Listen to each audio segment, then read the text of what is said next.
Good morning, Lake Highlands, White Rock Democrats. Good morning. How are we doing this morning?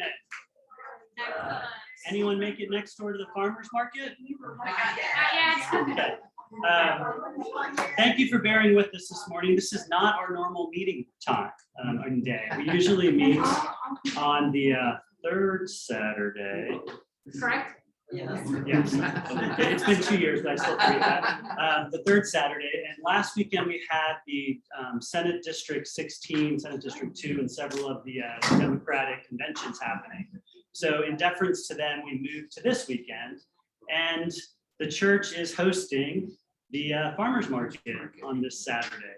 So next month, we'll be back to our third Saturday, which is April 16th. We will have the Dallas Environmental Commission Commissioner Chairperson, Catherine Bazan, joining us, as well as Paula Day, who's the District 9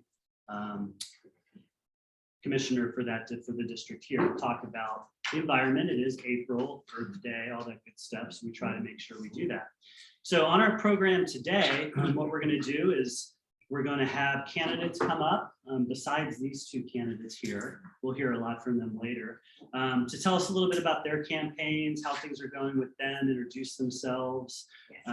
We'd also like to recognize some distinguished guests that are here, such as Karen Donovan. Carol Donovan. Hello. Democratic Party Chair. And then we'll get into hearing from our school board candidates here for our ISD. And then we will take questions from the audience. We'll take questions from those on Zoom, kind of try to tie everything together in a hybrid format. And if I'm looking at my phone, I have the questions on there and I have the Zoom people on there. So I'll be kind of balancing a few things. I'm not being rude while looking at my phone. And then we'll get into our membership meeting, which, thanks to all the members that came out, and thanks to who came up with the name tags? Debbie. So thank you for the name tags. There's a sign up sheet outside if you don't have one yet. Yep, sign up sheet outside. And so after we conclude the membership meeting, we can all go over to the farmer's market and get what's left of the jellies and jams, and whatever else they have over there, all the great fruits and vegetables. So on that note, let's go ahead and welcome some candidates. So if you're a candidate running for an office this upcoming May at this point, or November or next year, please come up and introduce yourself.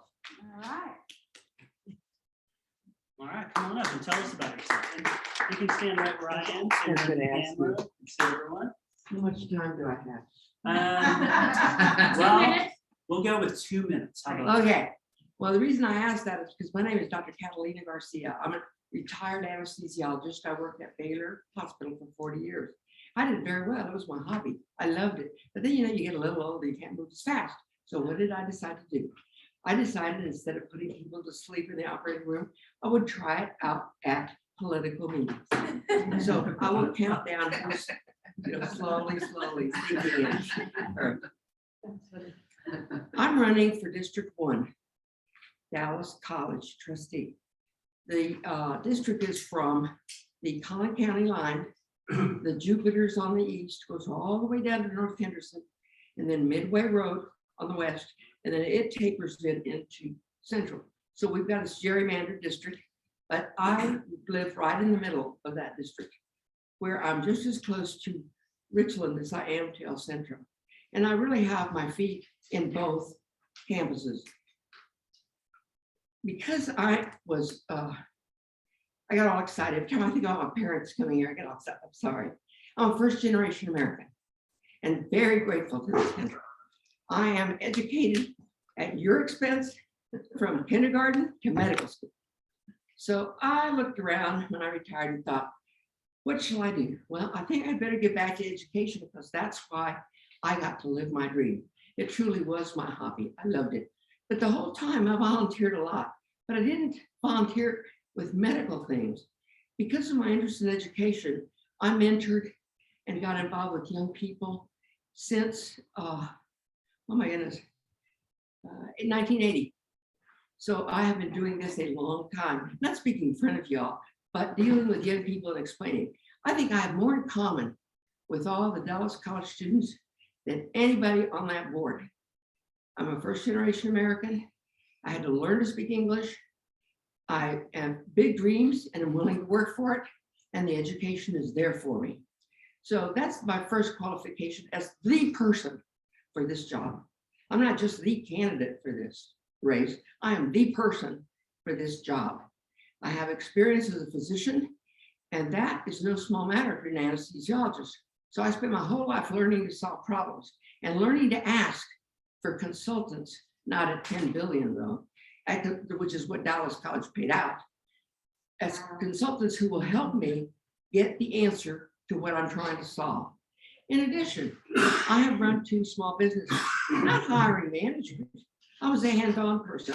I tend to be that kind of person. So I have a lot of reasons that you need to look at me as the person to elect this job.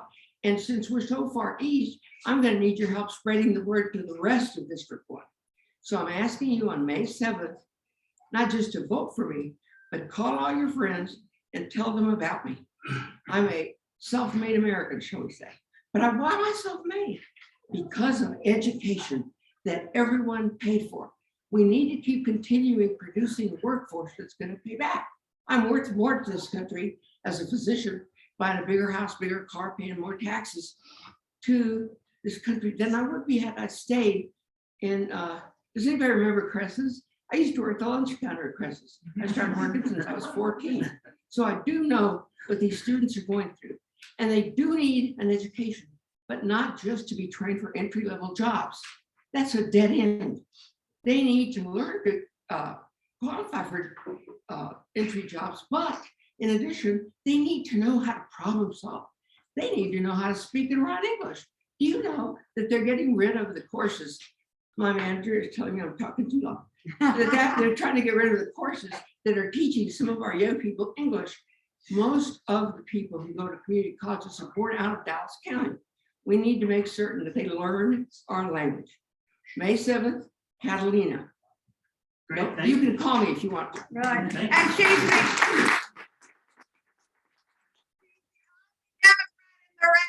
All right. I don't want to editorialize any races, but who are the competitors in that race?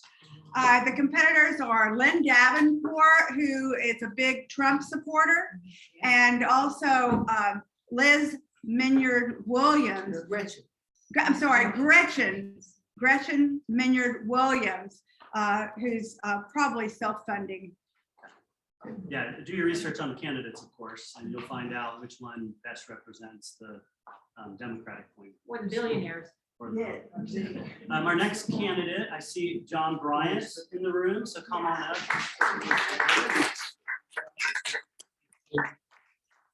Stand over there. Sure, and I'm going to say something about John Bryant real quick. So typically with politicians, you're supposed to say them as their last elected position, correct? So what was your last position you held? Well, I was U.S. ambassador, the last position. So Ambassador John Bryant. Yay! I'm so happy to be with you guys and appreciate so much what you guys do month after month, year after year for progressive policy in Texas, which is another way of saying helping Democrats along the way. And I want to thank everybody who helped and voted for me and supported me in the Democratic primary. A special thank you to your own product, Kendall Scudder, who endorsed me here just right after the election. Really proud of that. Chris Leal did as well. And we don't know yet about the third guy, but we've just had a real good experience since the election. Let me say one thing about Catalina Garcia and her race. She's a great candidate, and I hope everybody will vote for her, but I want to add something. This legislature, about which we have many things to complain, has set up a system where she has an election on May 7th. And then we have another election, a runoff election, which I'll be in on May 24th. Got to vote 2 times. So don't forget that. Don't get her election mixed up with the one on May 24th and forget to go and vote on May 7th. That's critically important. Thanks. All of you have heard the candidates talk about all the issues. And everybody at least says that they all agree on all the important issues to us. I don't want to take the time preaching to the choir this morning about those issues. Let me talk about what is important and the reason I ran. District 14 didn't exist until late October when the legislature completed its redistricting. Because of their efforts to draw a safe district for the last remaining Republican in Dallas County, over here in 108, that we almost beat twice. They tried to consolidate and give them a safer, an easier race. They accidentally left a 2-to-1 Democratic district for you and me, for us over here in 114. A 2-to-1 Democratic district ought to have a nominee and an elected representative who is going to be full-time and aggressive for the progressive agenda. And that doesn't just mean making speeches in civic clubs. And it doesn't just mean making speeches in the Texas House of Representatives and then losing. It means beginning to work immediately to elect a majority of Democrats in the Texas House of Representatives. It feels so good to see this right here. If I'm your nominee, I'm going to take advantage of the fact that this is a 2-to-1 district. And therefore, I'll have a lot more time than most candidates do in the fall. And I'm going to spend all of my time raising money and helping the other candidates around the state. A bunch of those here. 108 is not, they tried, but it's not a safe district. You know, we have Elizabeth Ginsburg over there, and she's got a good shot at it. We all need to try to help her, and I will certainly going to be involved in that one as well. We've even begun to identify the progressive candidates in the runoffs around the state. Ruben Cortez in Brownsville, Jolanda Jones in Houston. They need money in their runoff. I'm helping them get that money. Also, we have right just south of us here in District 100, a race in which it's clear who we should be supporting, and we'll be supporting him as well. He will be one of the first to open a gate, not one of the first, but he'll be one of the gay members of the legislature if he's elected. That's my mission, and that's why I'm coming to you today and asking you to support me, because that has to be what it's all about. Here is what we face when that doesn't happen. New members get elected, and I've been through this. I was a young member once. I served 5 terms beginning at the age of 26. First, you think I'm a transformational candidate person. Even though everybody else failed, I'll be able to convince the Republicans, based on my personality and my magnetism and my generous heart, to come over and do the right thing. And it never works. I'll give you a good example. A good guy and a good president was Barack Obama. He got elected with a pretty thin resume. I remember he came into office, became president of the United States after just a couple of years in the U.S. Senate. And he thought, I'm a transformational guy. I can get Mitch McConnell and those guys to work with me. And what do? Mitch McConnell said, my only goal is to stop this president from being successful. And that's all he did for 2 years. By virtue of some kind of miracle, they passed healthcare anyway, passed Obamacare anyway. Yes. So number one, a brand new member is not a transformational personality. There has never been one, maybe at least for 2,000 years. And that's not going to happen. Number two, everybody's telling me how good how smart I am. Well, I didn't realize how much everybody admires me all of a sudden. Well, of course, these are lobbyists. They're being paid to tell you that. And so nobody says there's anything wrong with me anymore. Even my staff is afraid to say I'm making mistakes. So, I'm doing great here. And so I'll go to dinner with these people, and pretty soon I'm having dinner with them 3 times a week. And pretty soon, if you want to, you could eat breakfast, lunch, and dinner with the lobbyists. Third, they're finding that it's expensive to be in the legislature. You get paid $600 a month. You get a $200 a day per diem when you're down there, which is enough. It's enough, but there's no salary. So if you're a young lawyer, as I was, every month that goes by, your practice is declining until May comes along and you're out of business. You got to come back and start all over again. So there's a lot of financial pressure on you to go down there. Well, we have a system that allows legislators to use their campaign funds to pay the expense of holding office, whatever that means. Well, for so many of them, that now means apartments, cars, basically you're living out of that campaign fund. Well, who's putting the money into that campaign fund? When you get under pressure, pretty soon it starts to be the corporate PACs and everybody else. You see how difficult it is to hold even the Democrats in line when they're faced with all of those pressures. I already know about that, okay? I want to help our guys stay on the right path, and I want to build a progressive Democratic majority in the Texas House of Representatives, because everything else is just talking to each other in their meetings. If we don't win a majority on the first day, power is turned over to the Republican Speaker of the House, who, under the rules, has total power to appoint all the committee chairmen, all the committees, and to govern the agenda. And that's why they were able to repeal a woman's right to choose. A constitutional right was repealed by the legislature last time. Take away our voting rights. I could go right on down the list. I promise you I wouldn't, but you know what I'm talking about. I will not vote for the Republican Speaker of the House to be Speaker again. That is the distinction between me and most of the other folks that are running. Because and as I just described, what happens is you get down there and you think, well, I want to be a player. I want to be part of things. And they go right along, and pretty soon every Democrat votes for the Republican Speaker of the House because they want to be on the team. And being on the team means you've compromised the first day. But I'm taking too much time here. I have a runoff election on May 24th. You got to go vote for Catalina on May 7th first. And on May 24th, I hope you come out there and give me a hand and help push me over the top and let me go to work working on this agenda right here. Thanks very much.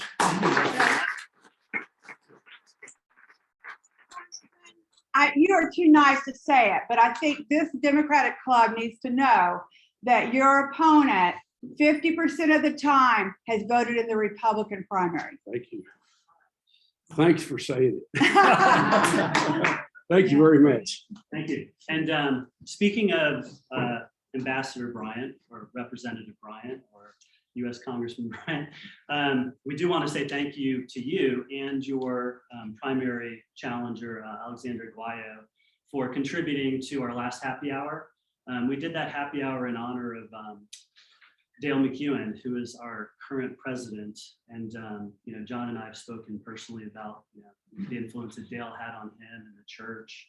And we want to say thank you for contributing to that. And thank you for helping us memorialize Dale, because we all miss him and we wish he was here. So thank you.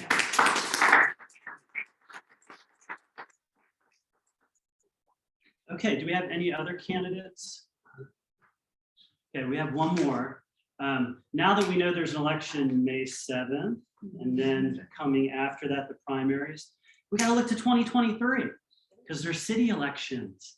And I'm running for City Council, Dallas District 10. The current Councilman McGowan, who I served 3 terms as his Community Development Commissioner, is term limited, which yay for term limits, right? We all like term limits. It is great when you have a small place and you can't find good candidates, but here there's a lot of great candidates. So when someone else leaves, we can have other candidates come in. I do support a lot of the things that the councilman did. I love his collective impact groups. I love how he always got the community together to work on big projects and gets a lot done. I do want to change a few things. I think the city of Dallas should be more accountable to its citizens. We should have a better working 311 system and 911 system. So that way, when someone has a complaint and needs their trash picked up, they know what the complaint is, they know it's going to get done, and they can see it and track it. I actually want to have a daily and weekly meeting with everyone that's involved in those 311 complaints from my district to be able to say, here's the status of these, and be able to contact everyone and let them know what's going on. Transparent, that's part of it as well. We need to let people know what's going on at City Hall. There shouldn't be backroom deals where things get done without RFPs and things get done, in closed doors. So we need a lot of citizen participation, which I served for the city of Dallas on the Community Development Commission as the vice chair of citizen participation. I love meetings, they're great. And I love hearing feedback, even if it's aggressive feedback. The other thing is we need government to be effective and efficient. It's taxpayer money. It's money that comes out of your pockets that you could be using for other things. So we need to make sure that everything we're doing is accountable, transparent, effective, and efficient. So we need to make sure the trash gets picked up, but we also have a lot of other things to do, like improve the environment.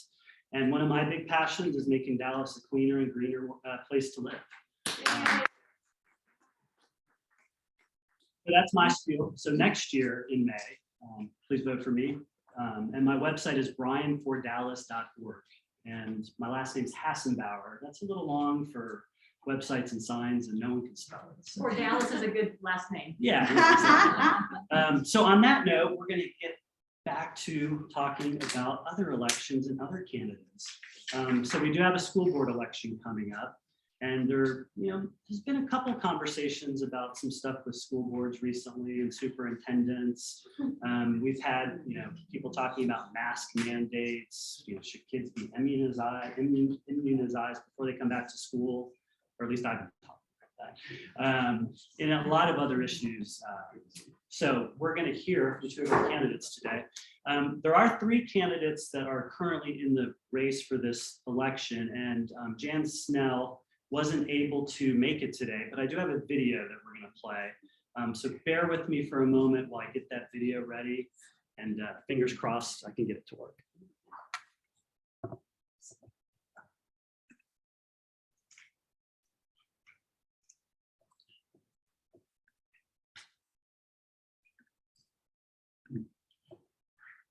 Can I use just 2 minutes to say how what a great person Jan Stell is on her behalf? She's been a realtor in our neighborhood for her whole career and a wonderful person, wonderful friend. And I play bunco with her once in a while. And she is just, I think she's going to be a good person. I'm not sure about all her. I'm looking forward to the video because I want to see the specifics of how she thinks on stuff. But just as a person, I think she's top notch. Thank you. Okay, here we go. Let's give this a shot. I think it's going to work. Hi, I'm Jan Stell. I'm running for District 5 RISD trustee. You want to know a little bit about me since I'm at a Houston wedding this weekend. I have a master's in education. I've actually taught in Spring, Plano, as well as RISD at Brentfield and Skyview. So I've actually been in the classroom, boots on the ground. I've also been a board member with the YMCA, helping build the building on Greenville Avenue. So I have lots of board experiences. RISD's budget is $500,000. So we have a lot of monies and a lot of programs to take care of. And I feel like I can bring my education background and expertise to that as well. My son Sam went from K through 12 in RISD, White Rock, Lake Highlands Junior High and High School. He was a wrangler, he was a wrestler, and he was in the marching band. So we all know what that means. Lots of things going on. I feel like I also have compassion. I've helped build a Habitat house in Guatemala. I've been to Seagoville prison for 4 years on a weekly basis. So we have 57 to 60% of our students at RISD are economically disadvantaged. So we need compassion, but we also need to have a strong educational foundation for them.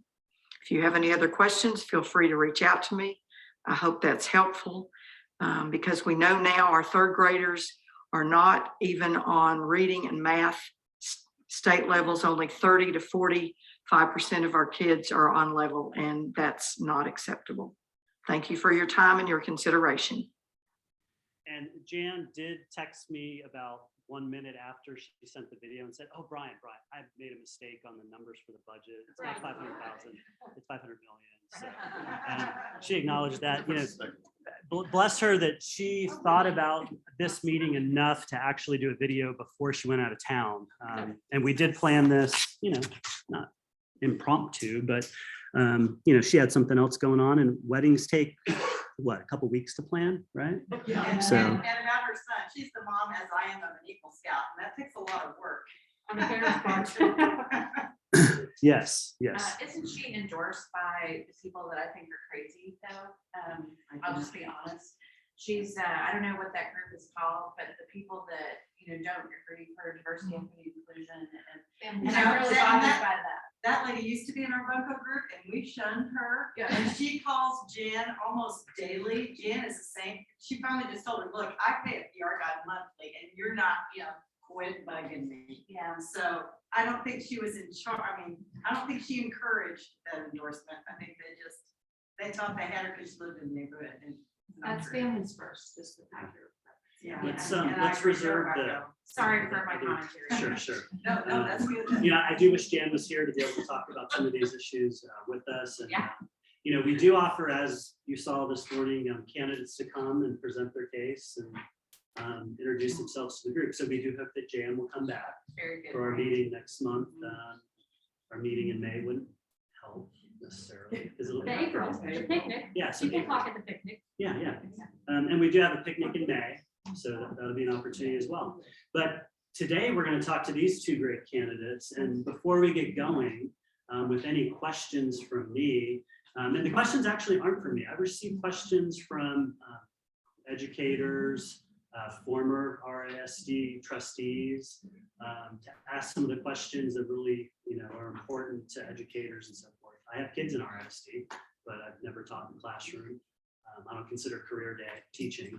So they just kind of like laughed and said, oh, that's pretty cool what you do. So anyway, let's go ahead and have ladies first. We'll have, go ahead and introduce yourself. Awesome.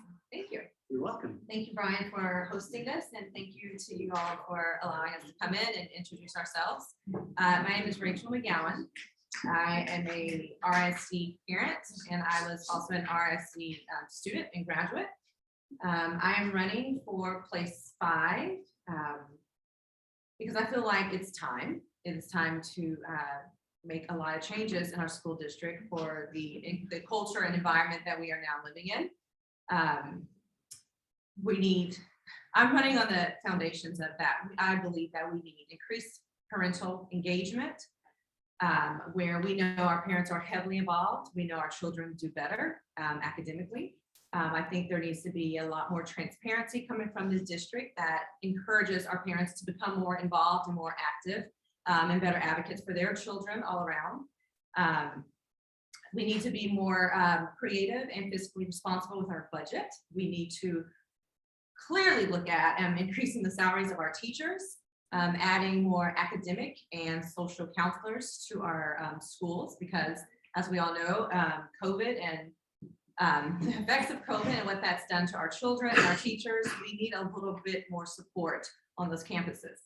I also want to uphold the DEI policy that's in place. That's our diversity, equity, inclusion policy that Dr. Stone set in place in the board then. I want to make sure that that stays alive and we continue to build our community and our system around that. So that's why I'm here and that's why I'm running. I missed your credentials. I'm sorry.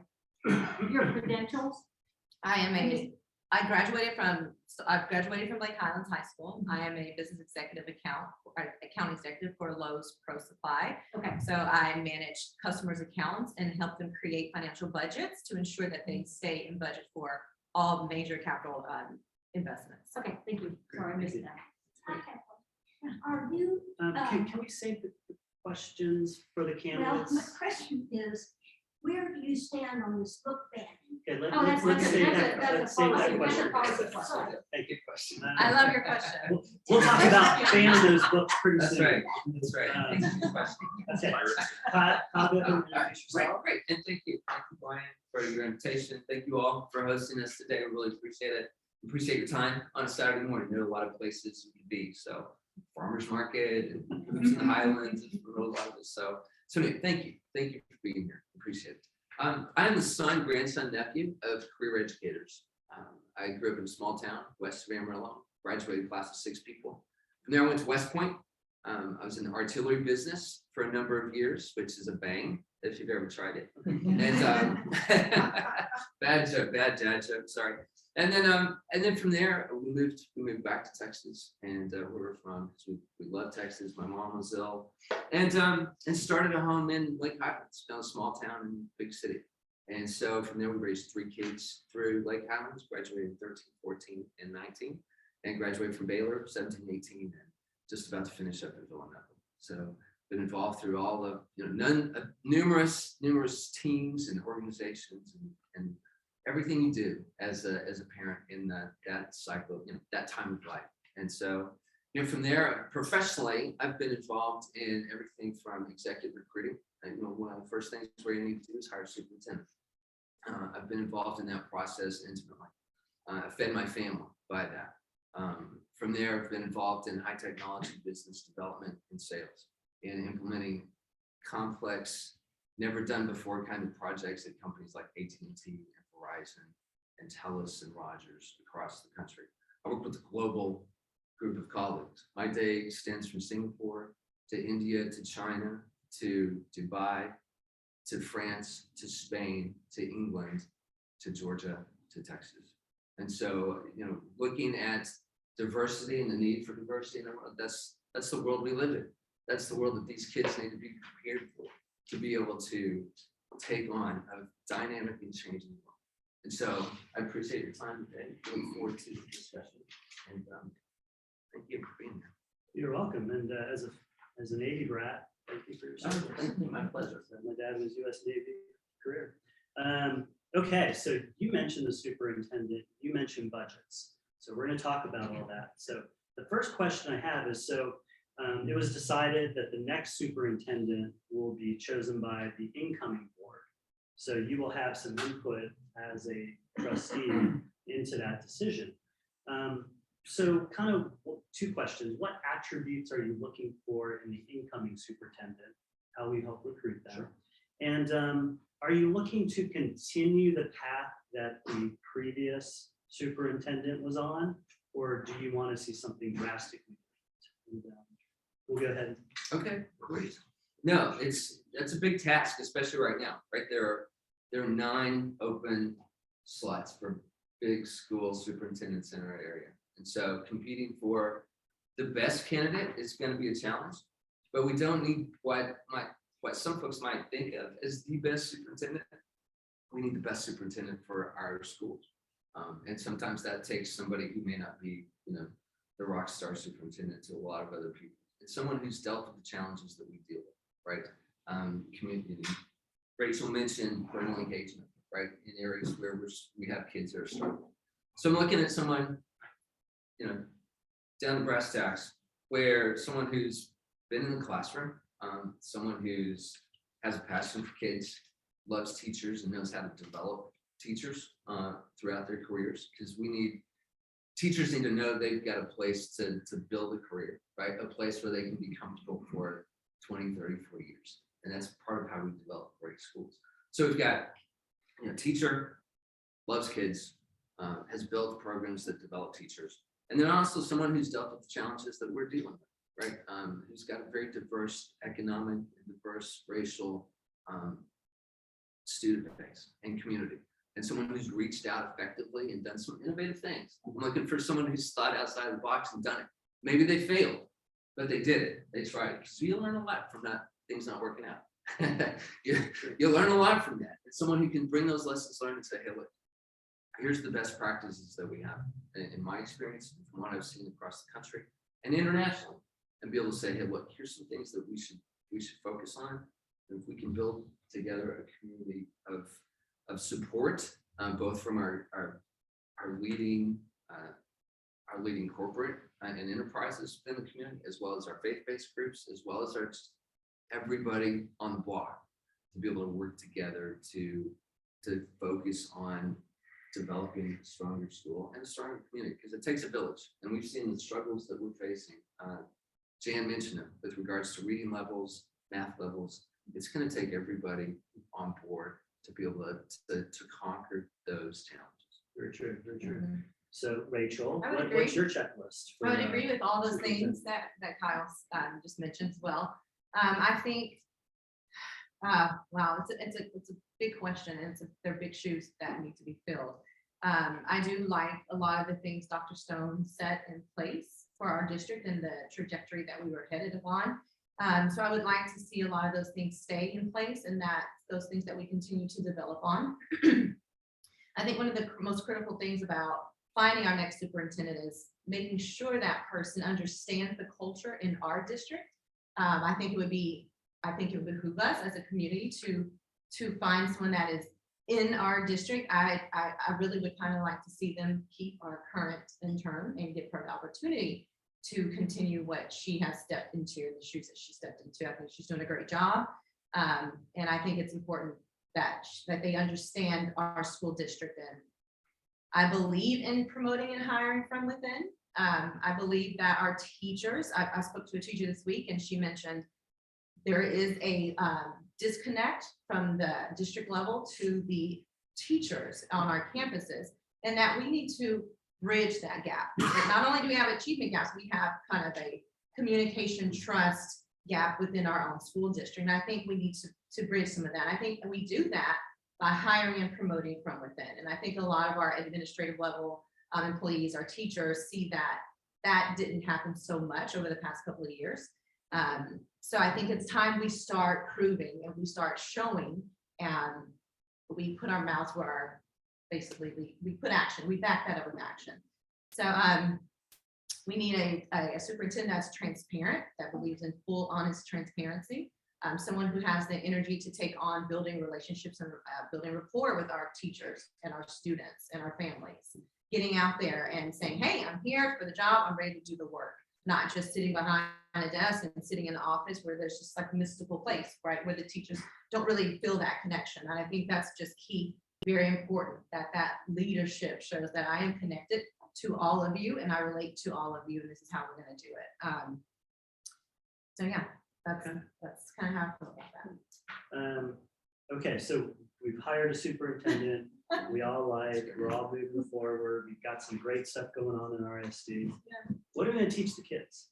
So I know book banning came up already, unprompted. The question I have, and you mentioned having parents more involved. Yes. So should parents write the curriculum for the school district? And how involved should parents be in the curriculum? I believe in education.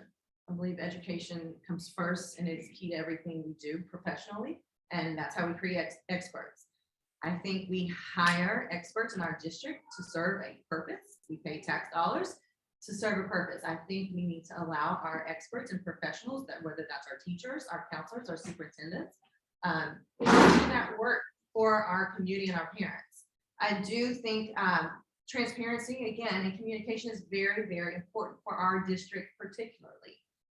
It's a very community-based district. It always has been. It's a very boutique field style of a school district. So our communities are very, very involved, and they are very invested in the process. We need to allow that. We need to continue to foster that and allow our parents to fully be made aware of what the curriculum looks like, and offer and take their input on that. I think we need to listen to them and consider all things. But I do believe that we need to leave the curriculum choices mainly up to the experts that are in our schools, and allow our teachers to really do what they are hired and they have been experts and educated to do.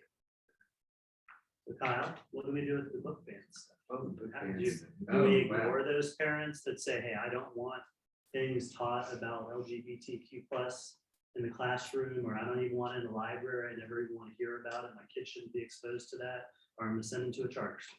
Yeah. What's the thought on that? Well, the interesting thing when we look at banning books, banning ideas for that matter, historically, is that it typically hasn't reflected well on those who've done the ban. You know, think of the Nazis, think of Putin today. That's not acceptable in any way, And to hide behind the God in saying I want to ban this book or ban that book is complete cowardice. You need a bigger God, frankly.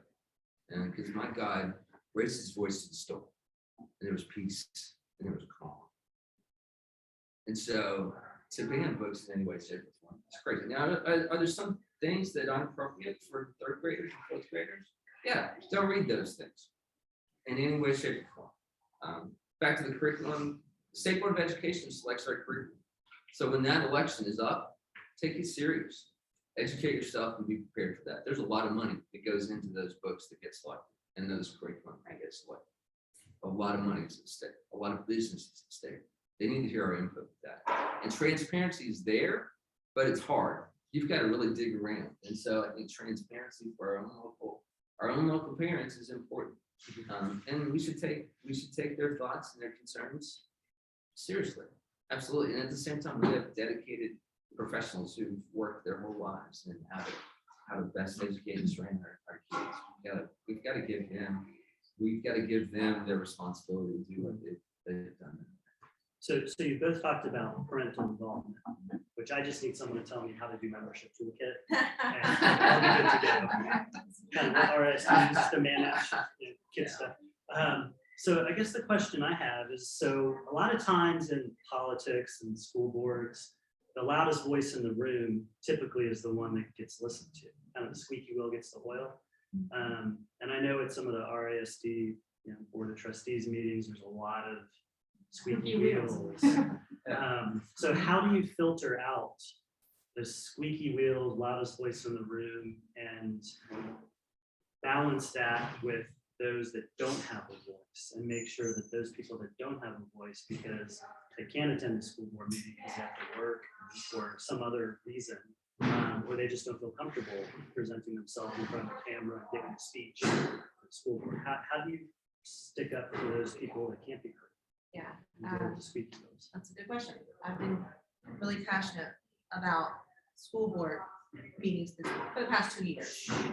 And I would say I've attended most of those meetings for our school district. And one of my biggest frustrations throughout this for the past 2 years, I thought about George Floyd for a moment there, because I think about the past 2 years and what the catalyst of a lot of these ideals and situations have kind of come from.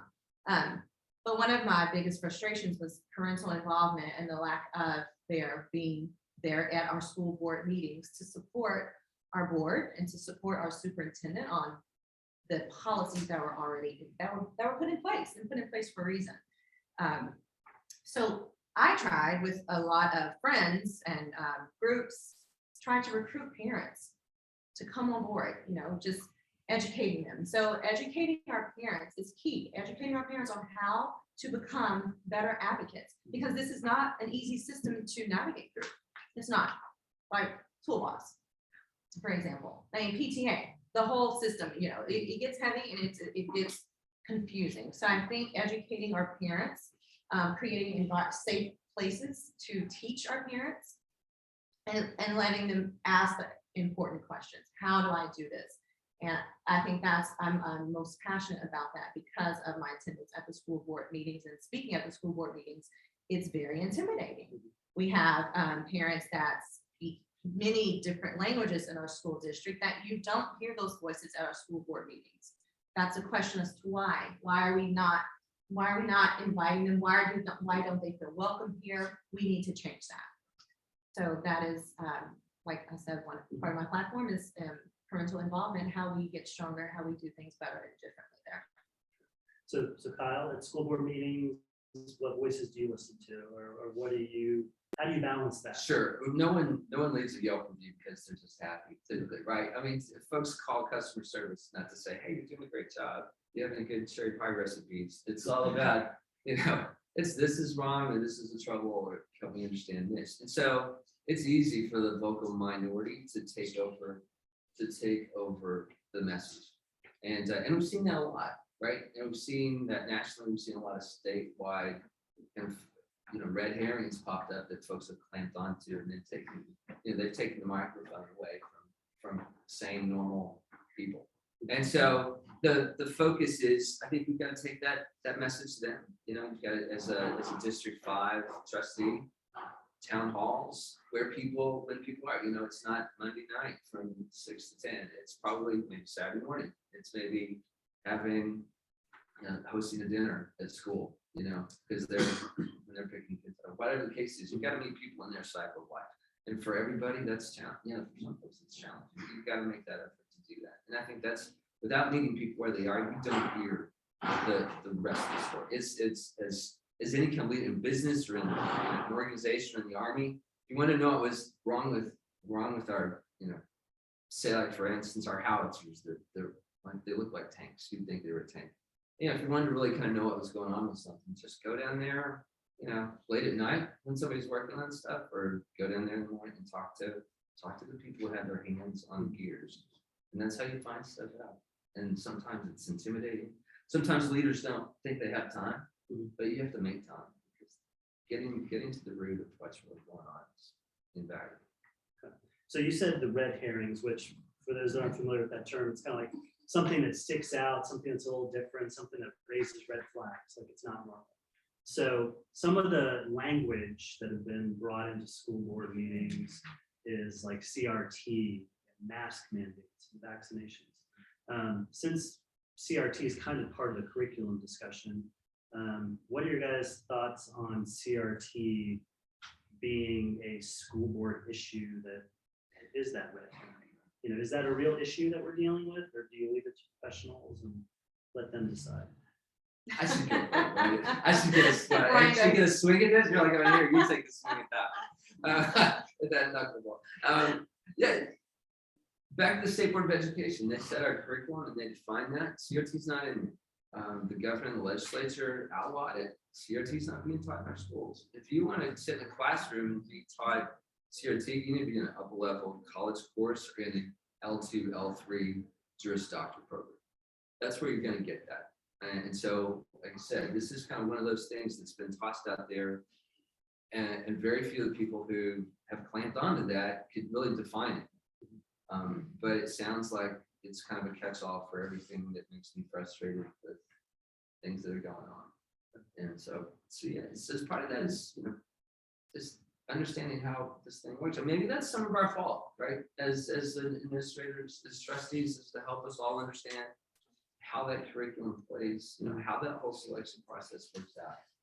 It's not something anybody worries about until, you know, they see something they're concerned.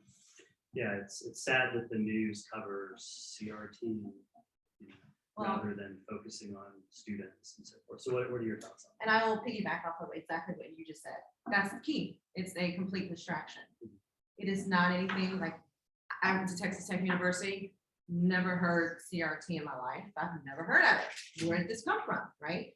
And so we catch on to these terms and we loosely throw those around and inappropriate. It's a complete distraction from exactly what we need to be focused on as parents and as administrators, which is student achievements and better student outcomes. That's not going to get us there, focusing on things that absolutely do not matter and do not affect our students. Yeah, it's total distraction. Yeah, it's not getting us where we need to go. Okay, well, we've covered a lot of ground. We are going to reserve room for questions at the end. Okay, so you mentioned safety of students. And we haven't had and pardon my ignorance if I'm wrong on this, but we haven't had a mass shooting in a classroom in a fair period of time. You know, to my recollection, I know they happen on a daily basis across the country, but not something like Sandy Hook or Kile. And I know that a couple years ago, there was a lot of talk about let's get guns in classrooms because we need to make those teachers safer and the students safer. What are your thoughts on the gun issue in schools? And as a general, how to protect our students when we talk about viruses and infectious diseases? So big question. How do we protect our students and staff and faculty while they're in school? I would say I absolutely disagree with having guns in our schools, on our teachers, in our classrooms. I think that's just setting us up for another huge accident or incident that can happen in our schools. How do we protect our students in our schools? Well, we hire police officers that are on duty that protect our front doors, our back doors, our administration offices. And again, they're the experts. They serve that purpose, and I think we need to allow them to do their jobs. Teachers need to be able to focus on student outcomes and academics and doing what they are experts at doing, teaching our children and focusing there and not having to focus on the security issues because that's not what they're hired to do. We shouldn't put that on our teachers. We add too much to their plates already, right? So let's take that away. Let's take that off. We're not going to put guns on our teachers. Even small ones at the Not desks? even small ones. So, Very bad idea. so my office, try to keep it fun, so we all have Nerf guns laying around. And I have one that actually is like right here. So I can put someone over. But you know, school safety is an important issue, not to make light of it. You know, we do have students and faculty that are shot. So it is kind of a different issue as mask mandates. Sure, and immunizations, but I think it all Kind of plays all under that ties principle of safety in the classroom, right? If kids feel safe, they're ready to learn. If teachers are safe, then they're better equipped to carry out the mission with which we place on them. And yeah, safety in school is non-negotiable. That's just, I don't care if it's bullies or guns or vaccines or masks or whatever the case is. Guns in the hands of people who don't use them all day, every day are extremely dangerous. I've been professional. I've qualified expert on my personal weapon every time I qualify. I grew up around guns, and it's just a certain amount of respect. But for someone just to pick one up and think they can protect us all, you're kidding yourself. You think that's true? That's crazy. It's just dangerous to have them around. I don't even have guns. I grew up with them. I mean, it's just that's how firm I don't need them. So why would I have them? You know, the aspect of vaccines. Our kids are vaccinated for 12 things to attend school. Why is one more thing a thing? I really don't understand it. It protects all of us, and this kind of applies to policy in general. Is that you've got to look at what if everybody did it, and how does it carry things out long term? You know, and when we're looking at trying to weigh the individual rights versus the greater good, right? That's always the juxtaposition of our society in America, and it's part of our social contract, right? And so to be able to say that, you know, it's from a standpoint of like you should be vaccinated. You know, it's part of what we do to make sure everybody's okay. So if everybody just woke up one day and said, "Hey, look, none of us are getting vaccinated," we're back to 2 years ago. You know, we're back to 2 years ago. 1 million people dead, almost 1 million Americans dead. We're back to 2 years ago. If we look at you know, where does this go long term? You don't have to look very far down the road to say, "What? That's pretty ugly. That's pretty ugly." And how can anybody? Our mission, back to our mission, we need to focus on education, support and take care of our teachers, because we're talking minutes to fix the, you know, to be able to prepare these kids for the future, not years and months. You've got to approach every day with minutes with this kid. Okay. So safe school environment. You didn't get a chance to weigh in on masks and immunizations. Who should the school board be listening to and the superintendent in terms of the health of the students? Should it be the county? You know, it's like, to me, it's like this kind of no-brainer. We are the education system. We work in the education system. We all come through this. Our teachers go to colleges, our doctors, our physicians go to medical school to become experts. We send our scientists off to become experts. It's part of the education system. However, when we are weighing in now on a virus, we all of a sudden don't trust the education system. Everybody's Yeah, I read about it on Facebook. I'm just Everybody's an expert. I'm just kind of lost. Like, we trust our teachers, we trust the institutions that we send our kids to, that we have all attended, that we paid for. But yet, when we come to a crisis mode in a pandemic, all of a sudden we're all experts. No one trusts the doctors. I don't agree with that. I think we, again, need to trust the professionals and experts that have studied long and hard and have spent their time doing this, right? Serving our needs in our country. And we need to trust them to do that job, right? And we need to follow that science. Do we always get it right? No. Are we always going to get it right? Absolutely not, right? However, we need to continue to try. We need to be trying to achieve this excellence, right? I think we've done well with all of our other vaccines. We've eradicated measles, mumps, rubella, polio. We've eradicated a lot of those. And so I think we need to continue to follow that science, practice that. Because without continuing and practicing and educating, what happens to the experts and scientists? Are we going to run them all off like we're about to run off our teachers? Very true. Well, one of my favorite memes on the internet and Facebook is Hey, I'm gonna stop being an infectious disease expert because I'm now gonna focus on NATO fly zones. Yes. So don't bother me with COVID and stuff, 'cause that's done. Now we're gonna focus on fly I zones. like one. I need surgery, so I think I'll hire a plumber. Yeah. You know, it's I just think so I'll just take the ridiculous. place. Yeah, Right. you Think know, about the go same and thing. look for someone that's- It's right about the same.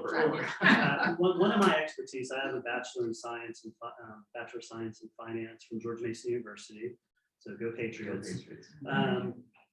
And so school finance is something that, I have an interest in, kind of how the budgets work and all that. And I know that we talked about that a little bit with Jan's misstatement on the size of the Yeah. budget, which was just an easy error to make, such as me calling Karen Donovan earlier, which I'll pay for that one at some point. But for school budgets and so forth, the RISD budget does need to be approved by the school trustees and so forth. So what are your top priorities? People say that look at the budget if you want to see what someone stands for. So I think you answered the last question. We're finished. So Kyle, tell me about the school budget and what you think that we Yeah, should be it's doing there. very complex, right? And we have a lot of autonomy. And the superintendent and principal does with regards to the budget he or she has to be able to allocate resources specifically. But with regards to the money we get, it's from the state, for instance, it's very much set up by how many students we have. So the way we get more money is to have more students. Bottom line, we've got our tax base is here. Our tax rate is limited. So as your home value increases, hooray, your tax rate actually, if you hit that limit, your tax rate comes down. Congratulations. That's a great thing. Well, it means that the amount of money that our schools have to work with stays the same. Interesting thing from we've got some federal funds due to COVID, and we're seeing some of that focused on tutoring and some other areas. But the reality from a CFO standpoint within the district is that we've got a tax base here, our money from the state is here. And what the state has done is said, hey, it's a good idea. All these schools are getting this government federal funding. Let's take back some of the money we would give them and let's just replace it with the federal funding. Here's the other catch to that. The schools have to spend it first and then they get reimbursed. So if you're a struggling school district, you could be up a creek to get access to that money.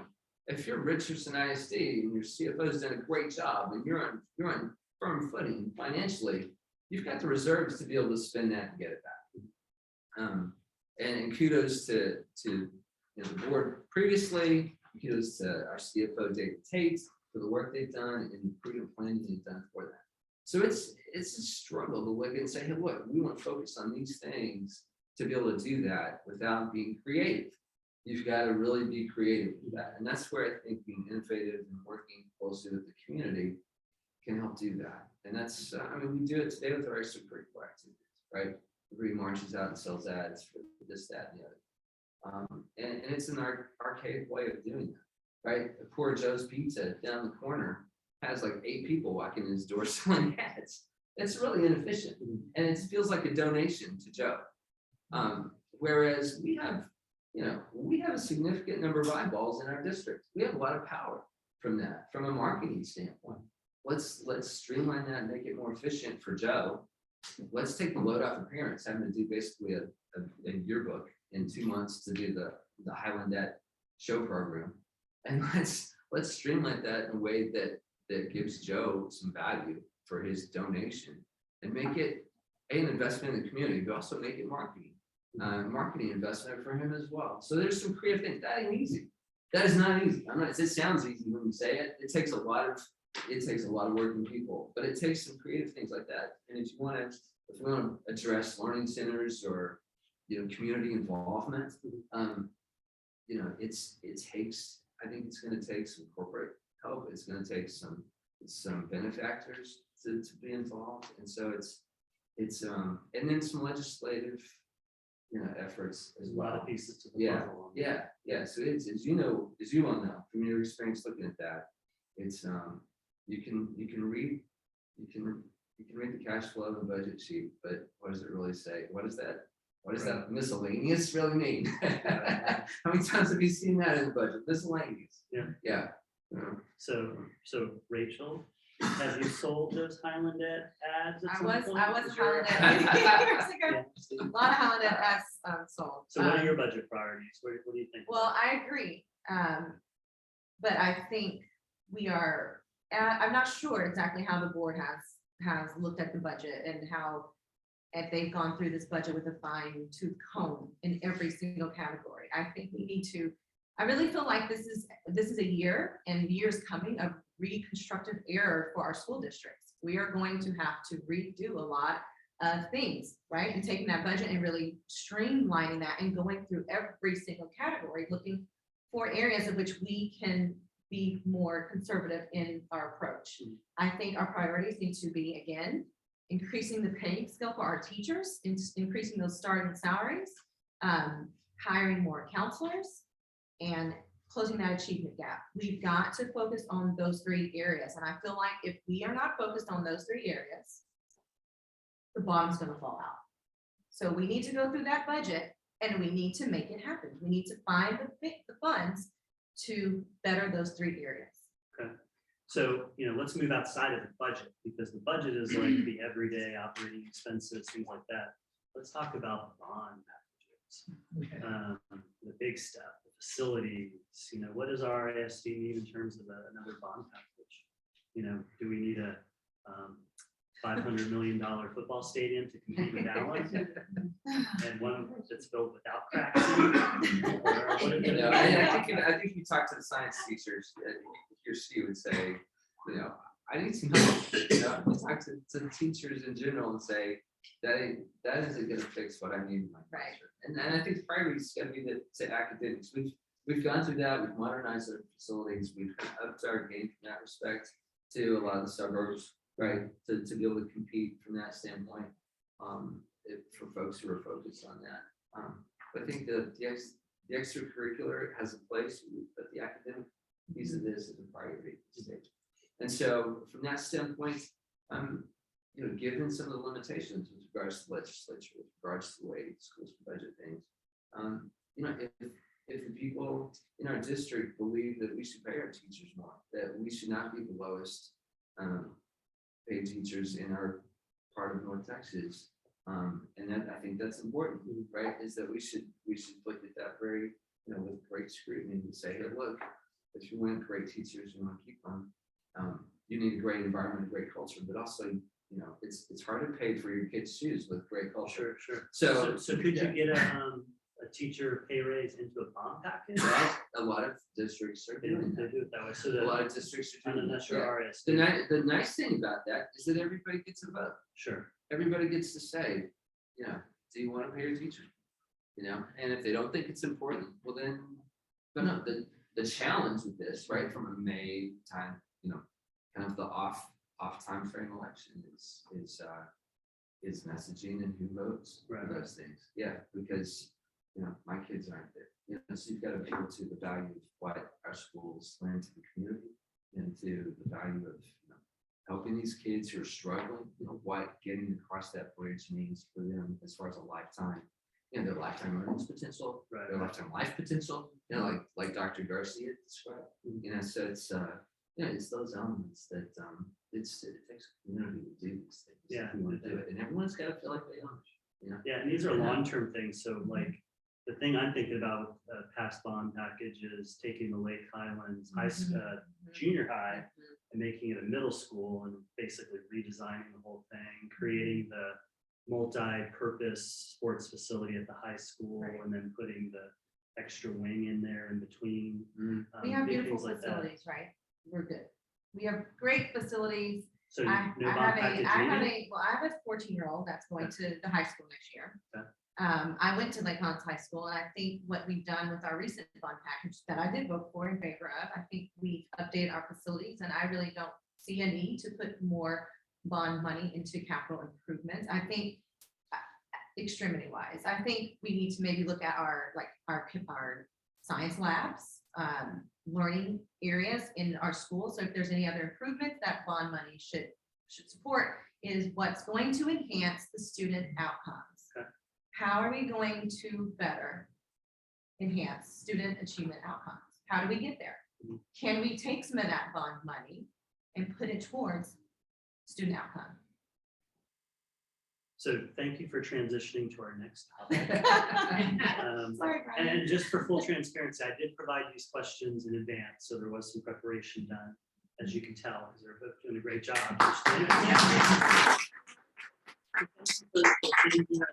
Really about this, and we're going to give the audience a chance in a moment or two to answer some questions, because this is our last area. So talking about effectiveness in the schools, so there's this STAR test thing. I think you guys have heard of it, right? So that's the best way to measure success in education, right? STAR test, we all agree? So no. So we don't believe standardized testing is the way. So what is that yardstick? How do we measure in RISD? What is a successful outcome as a whole? I know the individual student, that's the most important thing. Right. But what about as a whole system?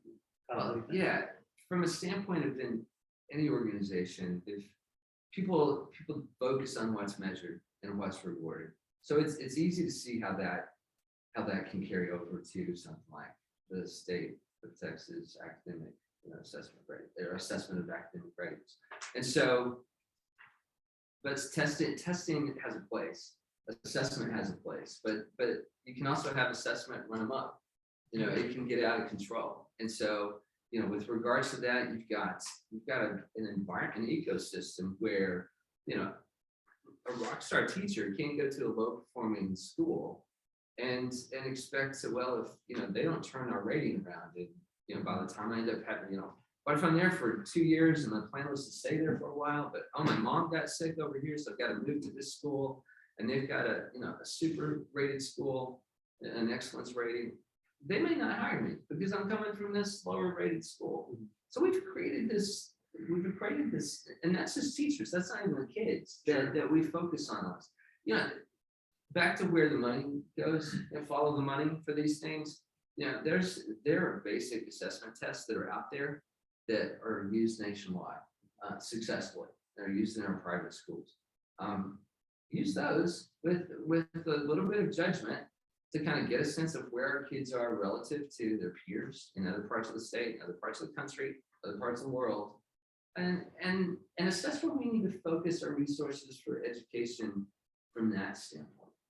Because we're spinning our wheels just trying to get through this test, and teachers are going through it, kids are stressed out. We've really taken assessment to the nth degree. You kind of talked a little bit about teacher pay and compensation being related to testing. How should we gauge that? Should all teachers be paid the same thing based on years of experience and brackets, or how do you do that? That's a tough thing, right? And it's nice to have predictability. I think for folks to look, I was frustrated in the military because I could look and see what I was going to make for the next 15 years. And it was, I had a sick mom, the economy was good, and it was like, and I was going to be making, it felt like I was in a place where I would be stagnant for the next 5 or 6 years. So I left from that because I could be challenged in other ways and contributed to our country and our community in other ways. Teachers have to feel valued and feel like they have an ownership stake in this process. I think they also need to know that there's a career for them that may not necessarily mean I have to go be a principal to get a raise. In the technical world, we have these folks because they're geniuses, but their people skills aren't as sharp, right? That's not how they were wired. Right. They're engineers, hardware, software developers. And so there's, the industry has recognized that. And so they have distinguished member of technical, whatever, to be able to recognize that, look, this is a person who's an expert in their field, and they've earned that place. I think we've got that place for teachers, within the development ranks to say, hey, look, we think you're there, and you can help. The other thing too is when you have a place like that, you're also developing young teachers. You've got to continue that cycle, and that's got to be part of that whole process is teachers grow and learn, because a lot of that doesn't necessarily come from a class. It comes from just walking in and your colleagues, friends, and saying, Sure. talking through the work of the day. Yeah. Okay, so we're not going to teach to the test. What are your thoughts on standardized testing, and what place does the STAR test have in our system right now? Well, I feel like we all know, and I think maybe most people would agree, that the standardized testing is based on money, right? We have the STAR test because that's how the state finances the kids' education in our school district. It is not the only tool that is used to look at our children's achievements and where they are on the board. We do have a MAPS test. It is another testing tool that we use in our schools that shows the benchmarks of where our kids are, when they come in, where they are the, midterm, and where we finish. I think that's a much better tool. I know a lot of teachers that I've talked to love that MAPS test, and they don't really care much for the STAR test. So again, I think we all will agree that STAR is all about money. And if we could advocate at a legislative level, if our teachers would get active in advocating at a legislative level, the board members, community, I think we might be able to do something different, right? But that's going to take advocates, and we're going to have to fight at a legislative level. It's not a school board decision whether or not we can eliminate that standardized test. Sure. And while we're focused on effectiveness and so forth of the education system, how we measure it, so how do you balance for juniors and seniors in high school the focus on college readiness versus the fact that we have 300,000 construction jobs that are needed, and electrical jobs and trades, and then vocational? So how do you balance that approach of, does one size fit all? Do everyone need to go to college, or does everyone need to go to trade school? How do you balance that? Well, I think adding more counselors, academic counselors to our schools is important. I remember being at Lake Highlands and probably meeting with my academic counselor, maybe one time during the school year, where you go over your graduation plan and you're kind of set on that trajectory for the rest of the school year. So I think we do need to focus more on our academic counselors and increase that number so that more students are supported, because they do need to know that there are other means of creating wages, right? And so it's not, every child is not going to go to college. Every child doesn't want to go to college, right? But how do we make sure our kids are set up to be successful, right? And create wealth and take care of families, not setting them up to be poverty stricken, because no education means we're setting our kids up to be in poverty. So they need to be educated, and we need to make sure that there are other ways for them to create family wealth. So I think increasing our counselors, our academic counselors, is really important so that all students are supported and families are supported. Yeah, I think the vocational opportunities and the dual college credits and a lot of the things that RISD has done to work with our local colleges and institutions. Right. And a lot of families don't know. Right, a lot of families don't know about the dual credit and having kids graduating their senior year with an associate's degree. Right. One of my kiddos' friends left Lake Highlands with her associate. So when she went to U of H, she was 2 years ahead of my kid, right? But my child was a volleyball player, and so they didn't allow a lot of time there for her to be able to do those programs. So maybe we increase ways in which more kids can do these and be involved in those kind of programs as well. So yeah. Well, Kyle, you kind of alluded to it a little bit, talking about school funding and private school testing and take their money and go to a private school. So I would be derelict in my moderating of this. We didn't talk about vouchers and school choice. She said I'm already derelict. But I know school vouchers and school choice is a big thing. And I'm going to editorialize because I like to do this a little bit. But I think if we invested more money in public schools, we wouldn't need to be having that conversation. That's the schools, but the situation we're in, people do see a school in their neighborhood that's not getting those ratings, and they decide that they want to pull their child out there and send them to a charter school through state funding. I think we have to be very, very, very careful with this. Okay. I think public education should be fully funded. And I think that's where we should put our money, is into the public school system, not recreating segregation, right? I think school choice could potentially create that again. And I don't think we need to revisit that part of our history. I think public education should be fully funded, and that's where the public dollar should be played. Yeah, no, our public schools are the vanguard of our democracy. And so they're invaluable. And there's a train of thought out there that if competition will yield, best practices and better schools. And so competition is a good thing. But if you look at that from a startup environment where if you're a venture capitalist and you invest in 10 companies, your expectation is that one of those is going to live. Public education can't have 9 out of 10 schools fail. And so we've got to snub that right straight out. That we do need to capture best practices and maybe have a better way of scaling those within public schools. At the same time, we can't just cut the knees out from what we're trying to accomplish locally by just giving somebody a bachelor. That kind of goes back to the policy. What if everybody does it? What if you gave every kid $6,500 and said, "Here, go, go"? There's some folks that are under the belief that, hey, look, yeah, we'll just go to St. Mark's and we'll go to Hockey Day. We'll go to Green. Good luck with that $6,500, and good luck. They're not making their school any bigger. Right. So it's pretty tough to get in there as it is. And so then you'll have everybody and Sam making up a school just so they can get your $6,500 per kid. And there's no transparency, there's no accountability because their curriculum has been ruled by the courts as a trade secret. So good luck. Good luck seeing what Johnny's being taught. Good luck, getting to go in and really have a talk with the principal or the teacher. Because if your son or daughter is not cutting the mustard, you're hurting their metrics. So they get kicked out. They're going back mid-year, back to wherever or to another school. So if you look at how does this work if everybody did it, and you look at how this works long-term, it fails on both of those tests. And so everything these days has been boiled down to a 20-second soundbite. And folks just kind of played out the moves of this direction.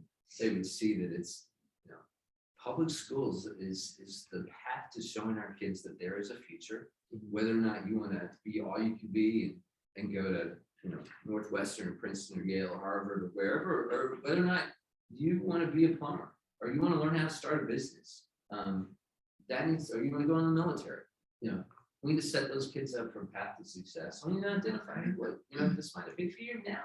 Right. College might not be for you now. It may be later. But here's a way you can have a good life. You'll have to work hard. Sure. Yeah. But here's the way to have a good life.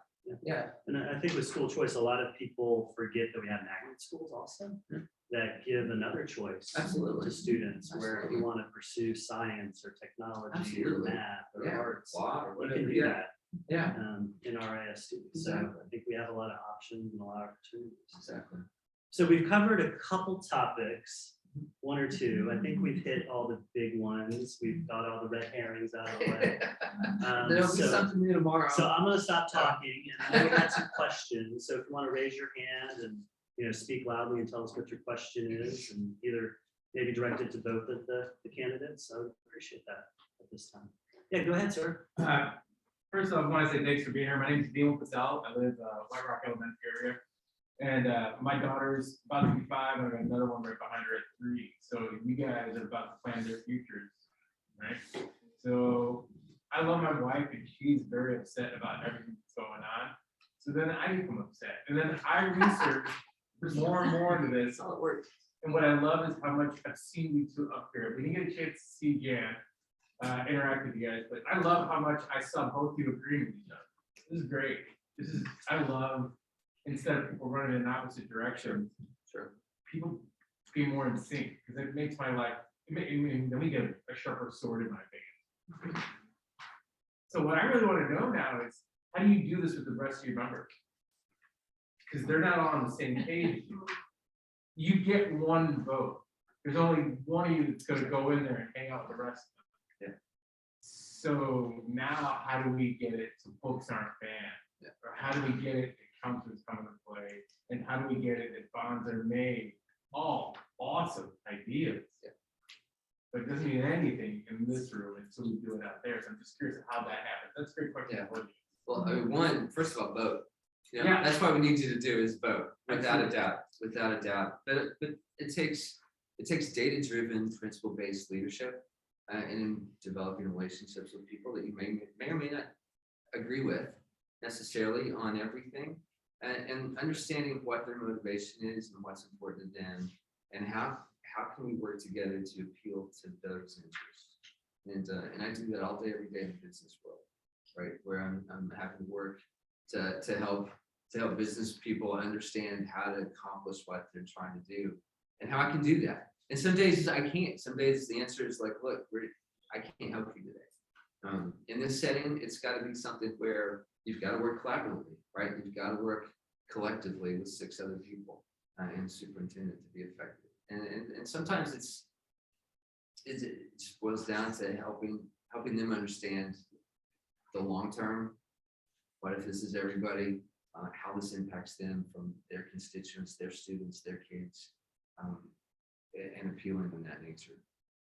So Racheal, how do you So play with I that? would say, I don't disagree with that, but I think, of course, data-driven evidence is very important, that we need to be able to present, and we need to look at other districts that are doing this exceptionally well, right? Texas isn't doing a great job in education, just clearly across the state. We're just not doing a great job at this. So I think we need to really look at the evidence and data of other districts that have it right and that are getting it right. And we need to try to look through that, go through their budgets, right? Look at our budgets, compare things, and make better educated decisions. I think we need to build relationships with the board members because we're all human beings, right? I do think there's a commonality and there's common ground for everyone to meet.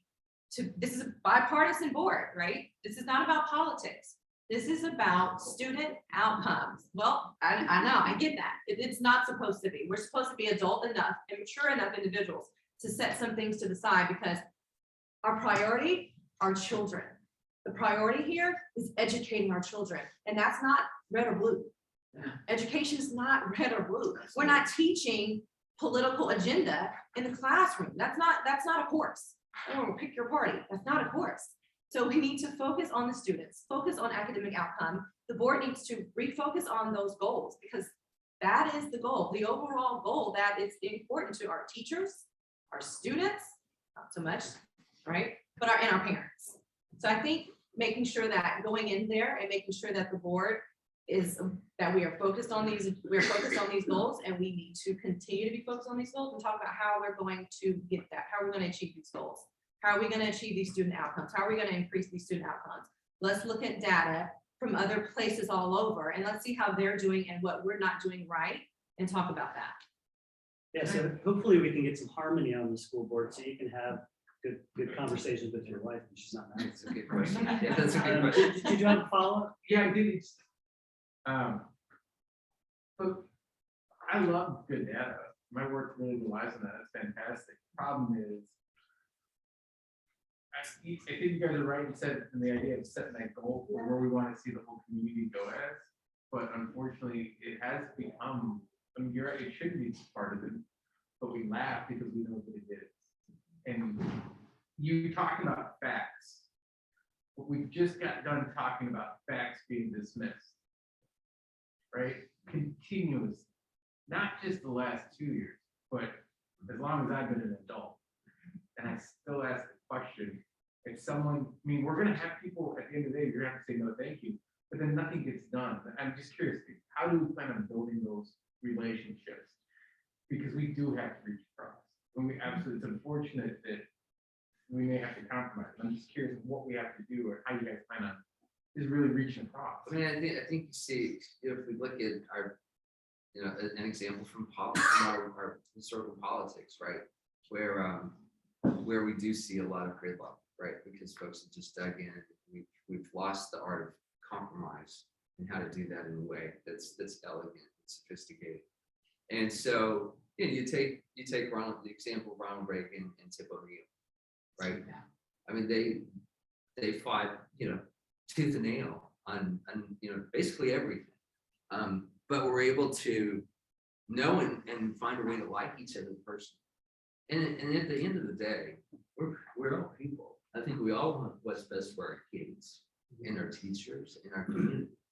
And so, I think the key thing is to get to know the other people and to understand that, Kyle's agenda is kids and teachers. And I'm gonna help you see, my point of way. I'm gonna try to understand your point of way. At the end of the day, we'll see if we win or lose, right? We'll see kind of how that plays out. But that's how I do it. And also being receptive to, hey, look, if you have a good idea about what you're seeing, always being receptive to listen to our constituents of what they're seeing and what they. Yeah, compromise isn't a 4-letter word. It's actually 8. Do you have any further thoughts on community? Yeah, I mean, community involvement is key. It's not just about a board, right? It's about community, parents, and it takes all of us to hold ourselves accountable for our parts in this. We're all responsible for our children succeeding and the next generation and what is going to be put in that workforce. So the community, the board, which is part of the community, and this district, we're gonna have to reconstruct a lot of the ways that we've done school, I think, over the next couple of years. And it's gonna take a lot of community involvement and people finding that common ground. But it's gonna take sane minds as well that are in these positions. So you need to vote, that's important. And I also would be derelict in my duties if I didn't point out that we have a former RISD school board trustee here, Carrie Clardy. So thank you for your support. Ask a question or make any statements? I think I'll stay silent. She said enough. I said. Great. I just wanted to acknowledge you and make Thank you. sure everyone's aware. This group that is somewhere in Texas that sits around and decides this curriculum. How do you get rid of them? How do you get any kind of input with them? Do they have terms? I want to go where the hell they are, because I'm sick of the stupidity of coming up with these curriculums that, to me, I travel a lot in my job, and I love what you said about looking other places that are successful. That is extremely important. The state hates doing that. I'll be real honest with you. They think they are the pride of the world, and they are not. Okay, there are many places in this country that does a hell of a lot better than what they do here. So talk to me about, where are these people? How do I write them a letter? How do I visit them? How do I go to a meeting and get up and make my voice? Sure. No, Sure. idiots. Well, it's a combination. We have the Texas Education, the TEA, and we have a commissioner there who's involved in that process. We have the State Board of Education. That's really who is elected by us. Who's accountable to us, and if you vote, and they select. And they're regional, right? They are regional. In fact, interesting that you can't just say, well, our State Board of Education, delegate or commissioner. So the trustee. group that works on Houston is not necessarily the group that Correct. decides I think Dallas? they're 13 or 14 that do this. Interesting thing. I can't say our representative is X, because interestingly enough, that's been gerrymandered. I know it's a surprise to everybody here. that there are actually 3 different districts represented in Richardson ISD alone. So look at the map if you can find one since 2020, and Go visit. Yeah, and again, inform, tell your friends, vote, and Take a Xanax before you go. And so when will the elections for that position, would that be next year? or- They're actually coming up When now. do they come up? I know Aisha Davis is one of our state board Okay. legislative representatives, and that is coming up, I think, May 24th, I want to say, somewhere. Yeah, so we'll Yeah. find- And by the way, I did learn this week, for those who didn't watch the hearings, critical race theory came out of Harvard. The Harvard curriculum came up with that verbiage, and it was actually founded there. So anybody who went to Harvard knows what CRT is. And that's where it started. Yes. go I ahead. have a question. I'm Ellen Alexandrakis. I'm the founder of RISD Families for Equity. And I do want to thank both of you for providing videos for our group answering some questions.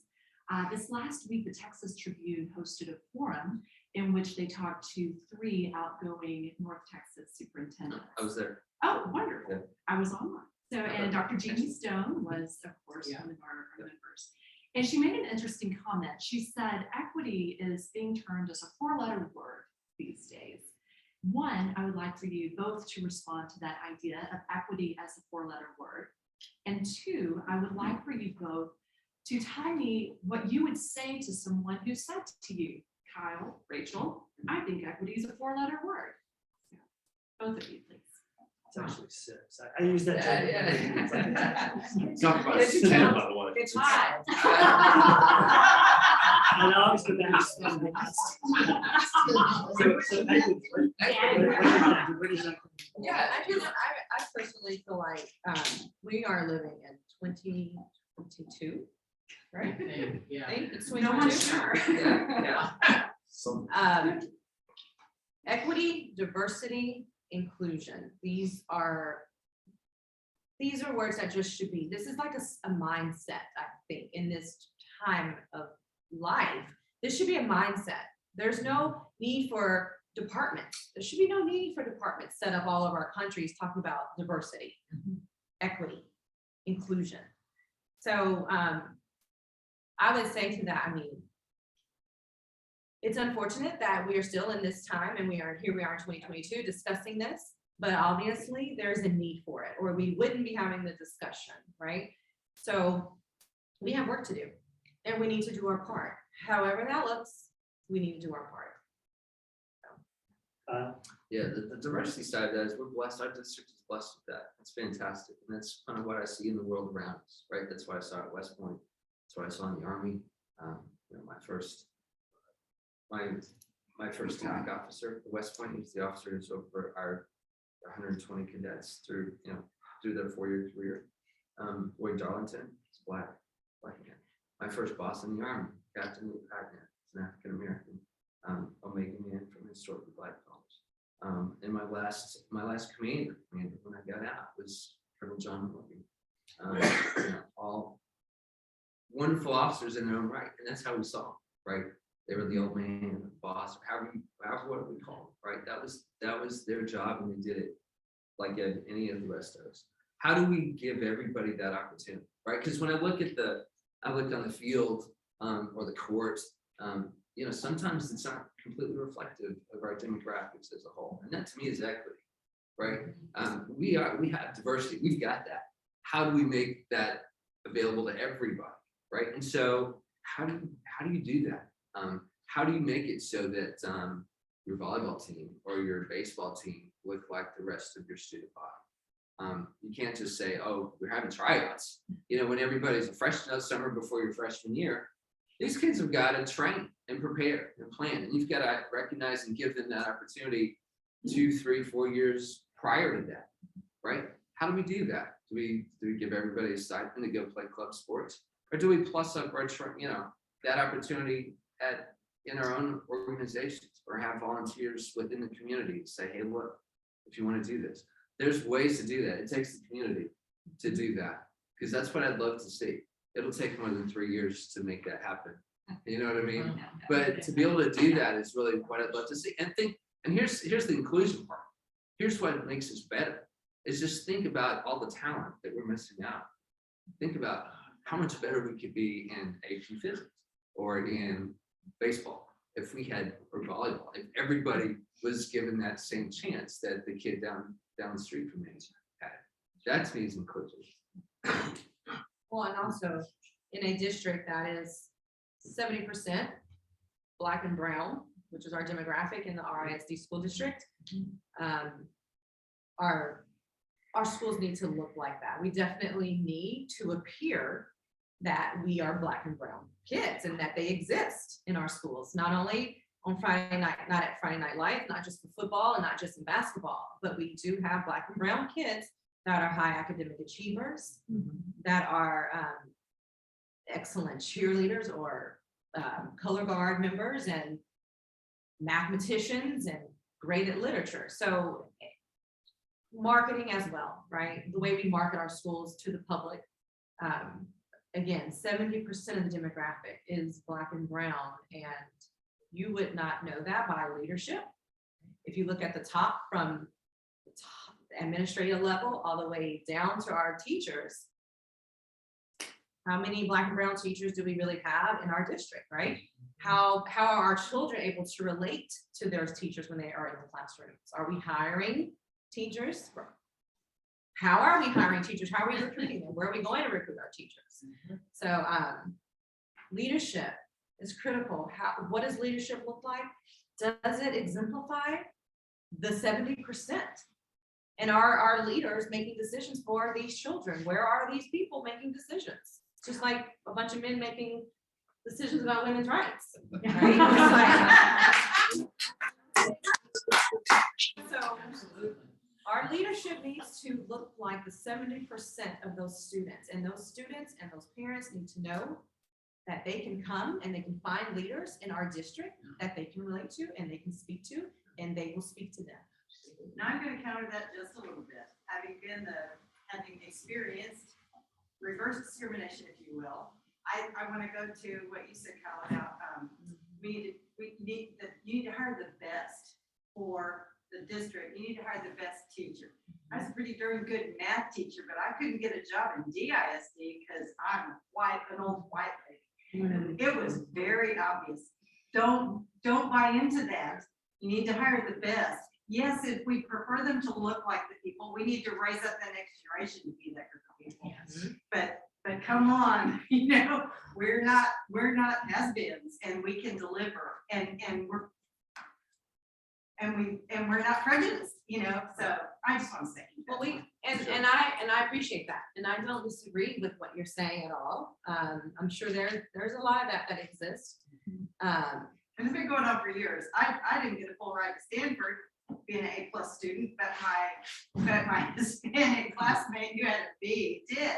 It's been going on, and I know some of it has to go on for a long time to get back to be able to be equitable. Well, and listening to your examples, I can't help but to think about the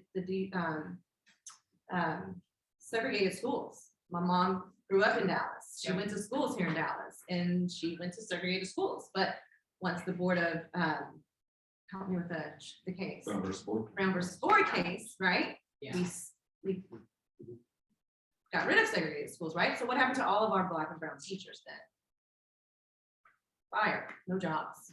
Wow, custodians, right? They were demoted.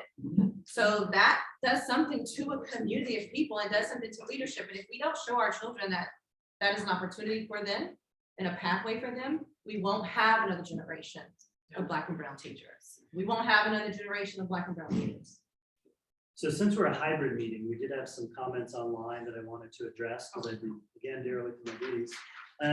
So one of the comments was made by Jean, and she said, Lake Highlands is now largely in District 9 of the State Board of Education. District runs from basically Lake Highlands, Texarkana, no Democrat running for that seat. It's mostly a partisan race. Kellen Ellis is the incumbent for the district. So if you want to run, that position could be open as for an independent candidate. And then one question was from one of our faithful members, Bill Crane, and this is about campaign finance. And the question is there a public record of who or what PACs are backing the candidates? So I'll just throw that out there. Yes. Do you have support from any political action committees? No, and there will be finance record that you You have to file. Yes, Yeah. it's all public record. File any comments on PACs? Yeah, we've filed everything's open with the district. You can go online and see, what people have given. There are a couple of reporting dates is through the campaign and then after the campaign. Yeah, it's tempting when you're trying to do a campaign right now, right? This isn't the old Napoleon Dynamite, vote for Pedro, where you're a teacher kind of thing, where you sing a song or do a dance at in front of everybody, which Racheal would win. Very easily, I would get a huge disadvantage in that scenario. So everything to look at is expensive, and time-wise, it's expensive. Can you outsource some things that we do? Most of what we're doing is grassroots. You're probably seeing us put signs up. If you get a sign, we're probably doing it ourselves 9 times out of 10. So, but the thing about that in this scenario is that this is nonpartisan. We're focused on kids, we're focused on community, and a lot of what happens with those PACs is as appealing as it might be to get a check that would easily cover some costs. That money comes with strings. It ain't free. There is no free lunch. And so, that's something that's, if we're true to our word about representing and wanting to do what's right for our kids and our community, that's a hard decision that we just gotta say. So check online, you can find all the campaign finance disclosures and so forth. I'm going to make that our last question because we do have to have our membership meeting after this for a few minutes. God bless you. And if you do need to leave during that time, I totally understand, but we would love to have all you be members. You can scan right down here. So we're going to close the candidate forum with closing statements from each candidate. Give us your maybe 1 minute on what differentiates you from your challenger and why we should vote for you. So, ladies first. Me again. Well, again, I will tell you, which I'm probably not told you this part, but born and raised in Lake Highlands, attended all RISD schools. I was a Highlandette at Lake Highlands High School, graduated in 1996. My brother attended Lake Highlands High School. My 20-year-old, who's now a junior in college, graduated from Lake Highlands High School in 2019.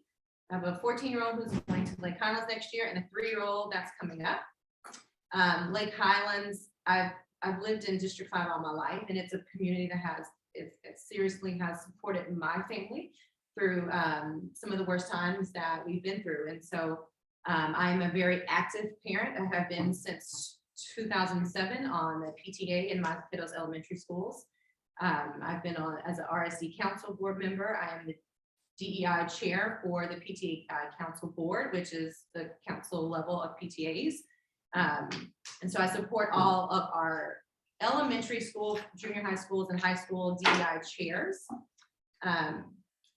I've been on state committees for our sidewalk committee in Dallas, for Dallas County, and I'm heavily involved in our neighborhood association. I'm the vice president of our neighborhood association. And so I believe in service. I believe in serving my community as they have served me well throughout my public school education.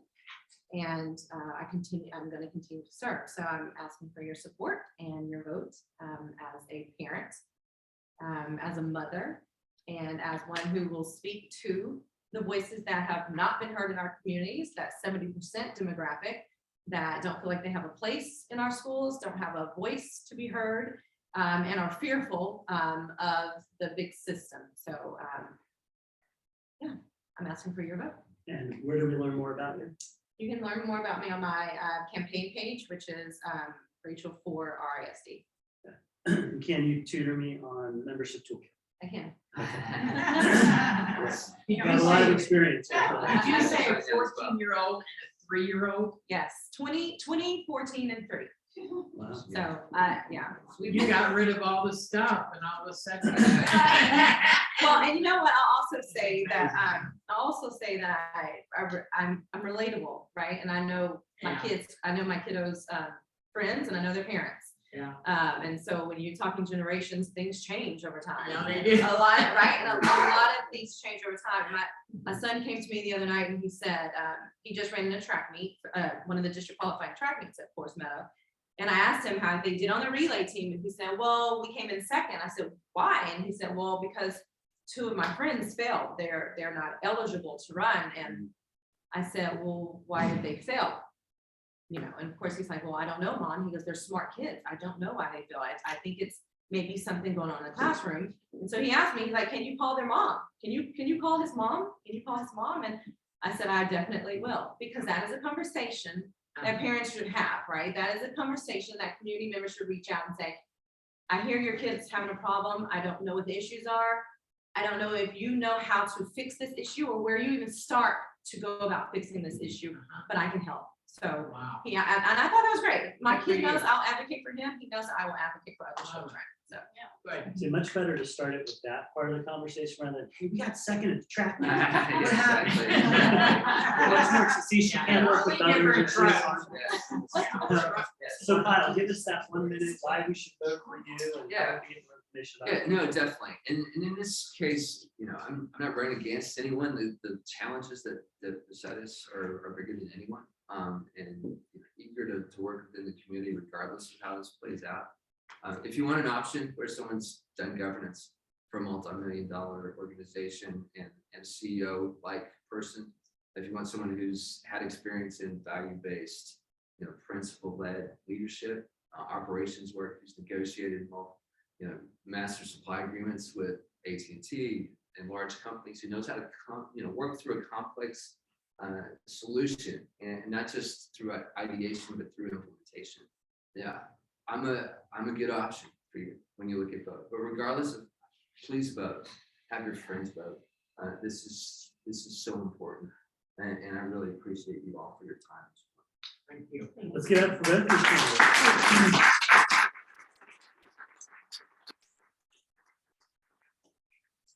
Thank you both. And as I mentioned, we are going to go into the actual.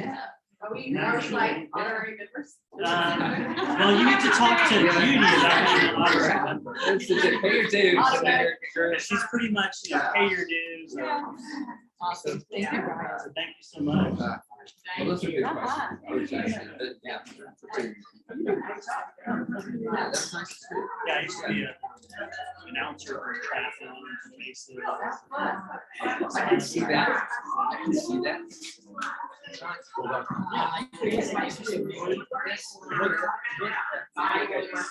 So we're gonna try to do our member meetings. Good job.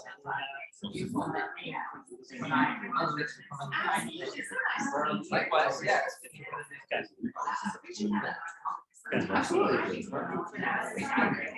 Good, very good.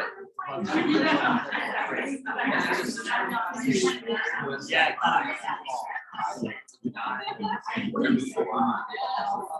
All right, all right.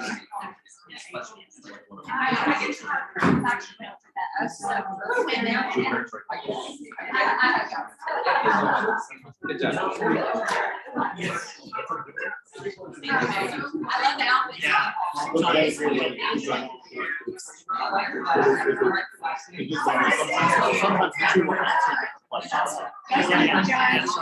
No, it's all right.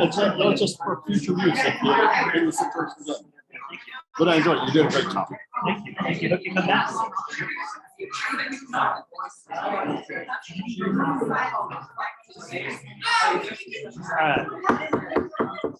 I'm gonna try to gavel us back in here.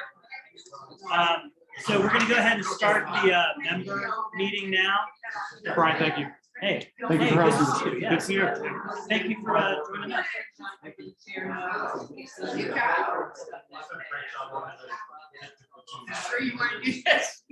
Well, we do have some membership things to do that we need to do. Casey, great to see you. Yeah. Thank you for coming. Thank you very much. Bye. Thank you, Brian. Thank you so much. Thank you. So yes, I think that was a really good meeting. Thanks everyone for bearing with us on the time limit today. I'm going to keep my report short. I'm currently filling in for Dale at this point. We have reached out to a few candidates to possibly fill the remaining term as president. We do have some interest. So we are going to continue that process of trying to have the vice president, which I'm filling now, not fill in as the president and have someone else continue that term. I think that's how Dale would have wanted it. And I think that, I think we need to respect what we think Dale would have wanted and make sure we get a good president in here to keep the club moving. So I'll leave that as that report for vice president as meetings and so forth. This one I think went really well. I was very intentional about trying to get Jan involved in some way because people were starting to say, well, why don't you have the third candidate? Why are you having two, not three? And I expressed she was invited. We did give her an opportunity to give that opening remarks. I made sure that was first. So that way, there was a little deference to the fact that she wasn't here. So hopefully she'll come back, talk to us next meeting. The next meeting is the April 16th. It's our Earth Day sustainability. We'll have the chair of the Dallas Environmental Commission. We'll have the District 9 representative, Paul Day. So it'll be a great meeting. Looking forward to that. Similar format. Then we have a couple other events which we'll cover under our new event chair, vice president. So I'll leave that as that. We do have the picnic coming up, which, just to remind everyone, if you haven't heard, it is at the Lake Highlands North Recreation Center. Tim helped us make that change. They're doing some renovations on Flagpole Hill, which can't wait to see that the following year when it's back and reopened with all the parking lots. And then that takes us to June, which we don't have a program yet. So if you have some program ideas, Ray Oxenrider submitted a couple, and I need to follow up with him about possibly that idea that he had. If you do have ideas, we're open to different topics. I spoke with the woman from Planned Parenthood, which I know that's been something that Judy's wanted in the past. So we'll try to get a good topic for June, July, moving into the primary or the general elections in November. We still don't have a speaker for Chili Supper. The executive board talked about it a little bit. If you have any great candidates or great people to come and speak to us, doesn't have to 100% be political. It could be John Grisham if he wants to come. We'd love to have him speak to the club. So John Grisham, if you're out there, come speak to us. Okay, so that's vice president stuff. Let's move on to treasurer and PAC treasurer. Combined efforts here. Tim, you want to come up to the audience? Good, okay. I think we have a few people still online here. All right. Oh, that's right. How's your arm, Tim? How you doing? Better every day. Good, good. Those of you who are watching Facebook, you'll see that I have this sling on. It's because I had shoulder surgery a week ago, and it's going great. Every day I get a little more flexibility, a little less pain. It's actually because I kept going, hey, Tim. A little less meds. We need that picture. Yeah, it was that rotator cuff surgery injury that Brian gave me. But good program this morning. Thank you. All right, we have the report that I'm going to give you is for the last completed month, which is February. We had an income of $295 in February. Expenses were $120. And we have a balance at the end of February, which was the 28th, of $4,279.45. Brian also indicated that I filed the required monthly PAC report since we're a PAC, and that can be done starting the 26th. So sometime between the 26th and the 5th, I will be filing that report, and it usually goes pretty well since I'm the one that takes care of all the income and outgo for the club, and I also report it to the state. It's usually right on balance. So thank you. That's the end of my report. All right, thank you. Judy, you want to give us a membership report? How we're doing? We're up to 256 members. I was just thrilled. I got like 4 this week. I don't know if it's a little speech. I don't know what's going on, but anyway, and I had some people today walk up to me. So let's keep this going. Just want to say I miss Dale. I think about him every day, and I think about what he brought to me in this club. And he's left a little piece of my heart that's gone missing that'll never, ever come back. One of the first people that walked up to me and welcomed me when I joined this club many years ago. So I just had to say that. Anyway, out there is a sign-up sheet. We're doing some permanent badges, and they look good. They look really good, y'all.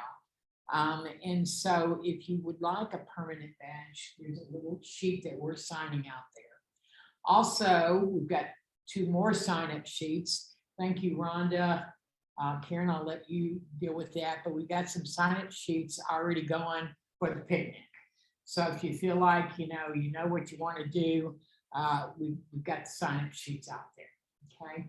And Karen, Judy, sorry, that's for roles to do certain things for the picnic? Exactly. Okay. Well, no, actually, we've got 2 signups out Okay. there, Brian. We've got one for like, you want to bring a dessert or whatever. And we've got another sheet out there for like a role. You want to, jump in Volunteers. and volunteer to Okay. clean up and that kind of stuff. Great. Okay. I turned over all the happy hour goodies to Karen. And so I won't talk about happy hours. She gets to talk about happy hours now. I just get to go and have fun. All right. Anything else? Anybody have any questions about? Did I miss anything? No, doing All good. right, good. And great program today, by the way. I Thank didn't mean to be funny, but some of this stuff, I don't even have kids, and some of it's really frustrating the heck out of me. Mhm. I just don't get it. Some of this stuff.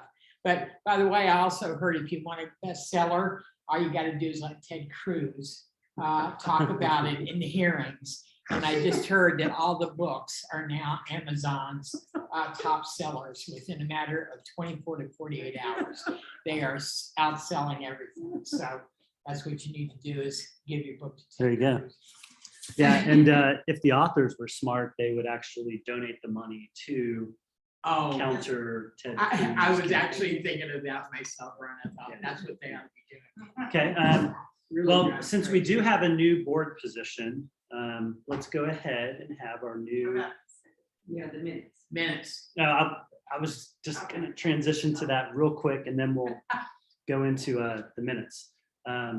So come on up and tell us about the events. So this is our new vice president of events. Karen Kile. So I am Karen Kile, and I thank you for the opportunity to be the events vice president.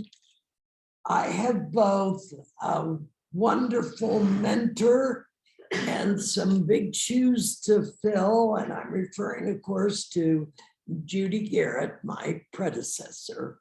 So I look forward to putting together future events for Lake Highlands White Rock Democrats. Of course, I accept suggestions, comments, and gentle complaints. So if anybody has anything they'd like to offer, please let me know. Do have some events for you to put on your calendar right now. April 12th, that's a Tuesday, will be a happy hour at District 9 Draft House from 5 to 7.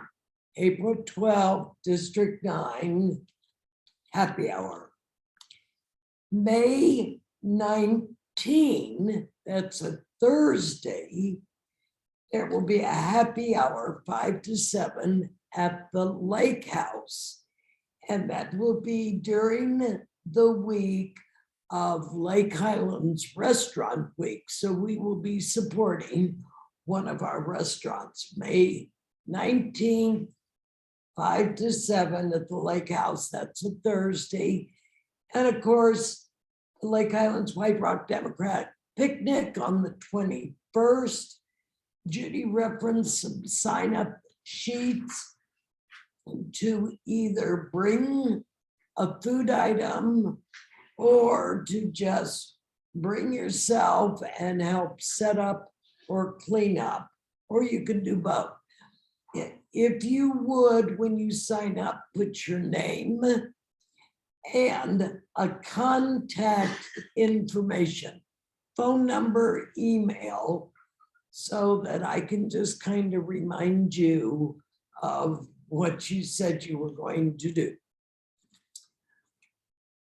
It has been said that some Americans will support democracy across the ocean, but won't walk across the street to vote. You can do both. We have runoff elections May 7th and May 24th. So you can exercise your right to vote May 7th, May 24th in the primary runoff elections. And then there is a donation box that will be available at our meetings, happy hours, up through the picnic. And this money will go to the Ukrainian Humanitarian Relief Fund.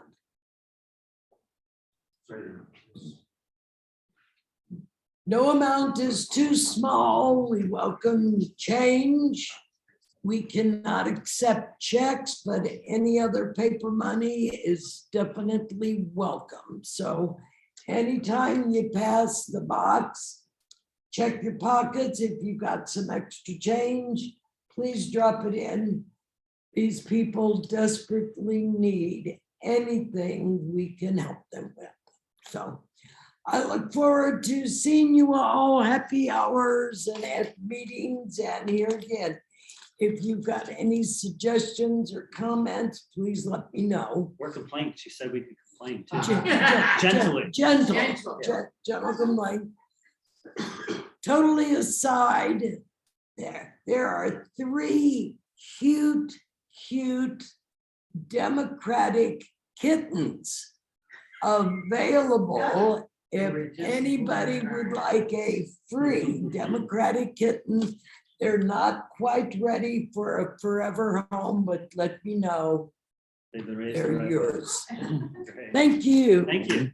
Oh, well, I meant to say something about Debbie did the name tags. And on your way out, please remember to drop them off in the box so they will be waiting for you at your next meeting. And that brings up Debbie for our minutes. Okay. Either way. Yeah. Really. Old white woman who you want to teach mathematics. I love it. That was good. Dave. Well, hey, okay, so I passed out for those of you that are here in the room, I passed out copies of the proposed minutes for the February meeting. And do we have any corrections or additions? Are you gonna do that yet? Proposing. Yeah, I can post that minutes. Okay. So do we have anybody move approval of the minutes is submitted? And all in favor of approving the minutes as they're written, say aye. Aye. Any opposed? All right, minutes for February 19th meeting passes, and we'll get those posted on the website. Thank you. I think it was a great meeting, wonderful questions and follow through. And I want to talk about our second open board position. Yes. Or no, it isn't. It's just a chairmanship at the lake cleanup. We're going to the second Saturday of every month is supposed to be White Rock Lake cleanup. Although if you're an organized group, you can arrange for it to be another time. But we are in April, we're going to have a cleanup. What did we say it was? The 9th?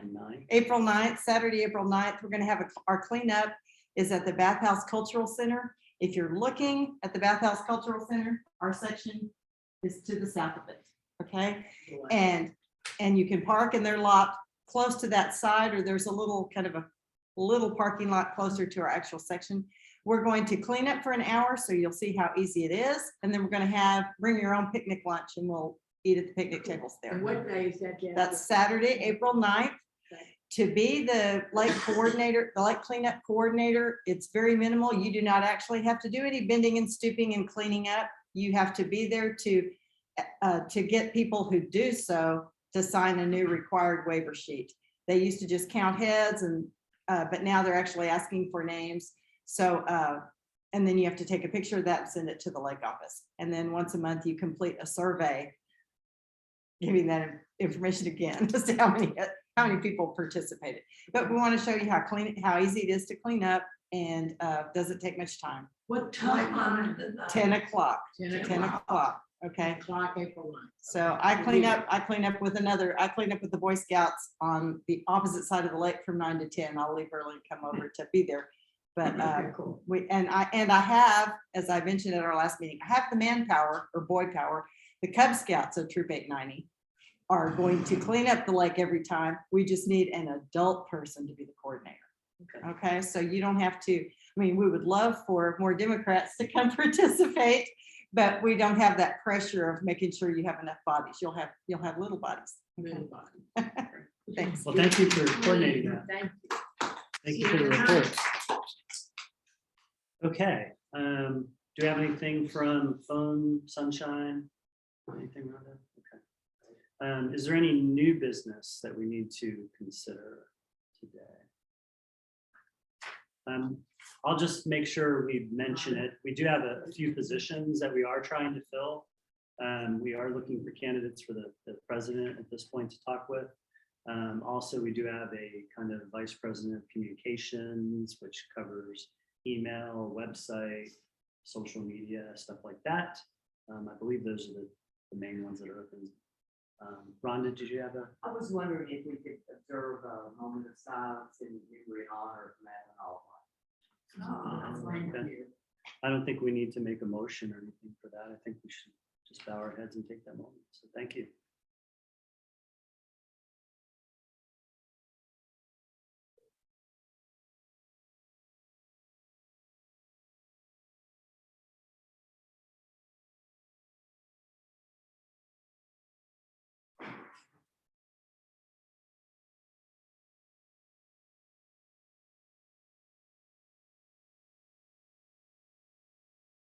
Thank you for having us think about her today. I was reading in the newspapers this week that she was the highest ranking official at one point, or woman official. She's the first female secretary of state. Yeah, it was great. The highest ranking cabinet position as a woman. So she kind of broke that barrier, which is great. And then her predecessors, Condoleezza Rice and Hillary Clinton. Women, so says a lot. So in terms of club business, do we have any old business to talk about? Okay, Tim? We're having our executive committee meeting Monday evening at 9:30. We're gonna start that, what time? 5:30? 5:30. Is later better for you? I mean, I think we're all pretty flexible. We used to do it at 6:30, so Oh, really? Okay. I don't have a problem. I Yeah, don't think anybody does, so your schedule's. pretty 5:45. Whatever. Yeah, just that extra 15 minutes maybe, just to get from Alright, downtown. 5:45. Appreciate that. Just give me one more bourbon. Is it kind of like in college when you're a professor, if they were like a student assistant, you could just walk out of it and show up? But if there's a tenured professor, you have to give them like 15 minutes. I appreciate that. So thank you. Okay, if there's no old business and we've taken care of all the club's business for the day, I'll entertain a motion to adjourn. I so move. Second. All in favor of adjourning for the day? Aye. Any opposed? All right, thank you, Lake Highlands White Rock Democrats. Good evening. Go Elections, school board members. We need to set the room up like it was.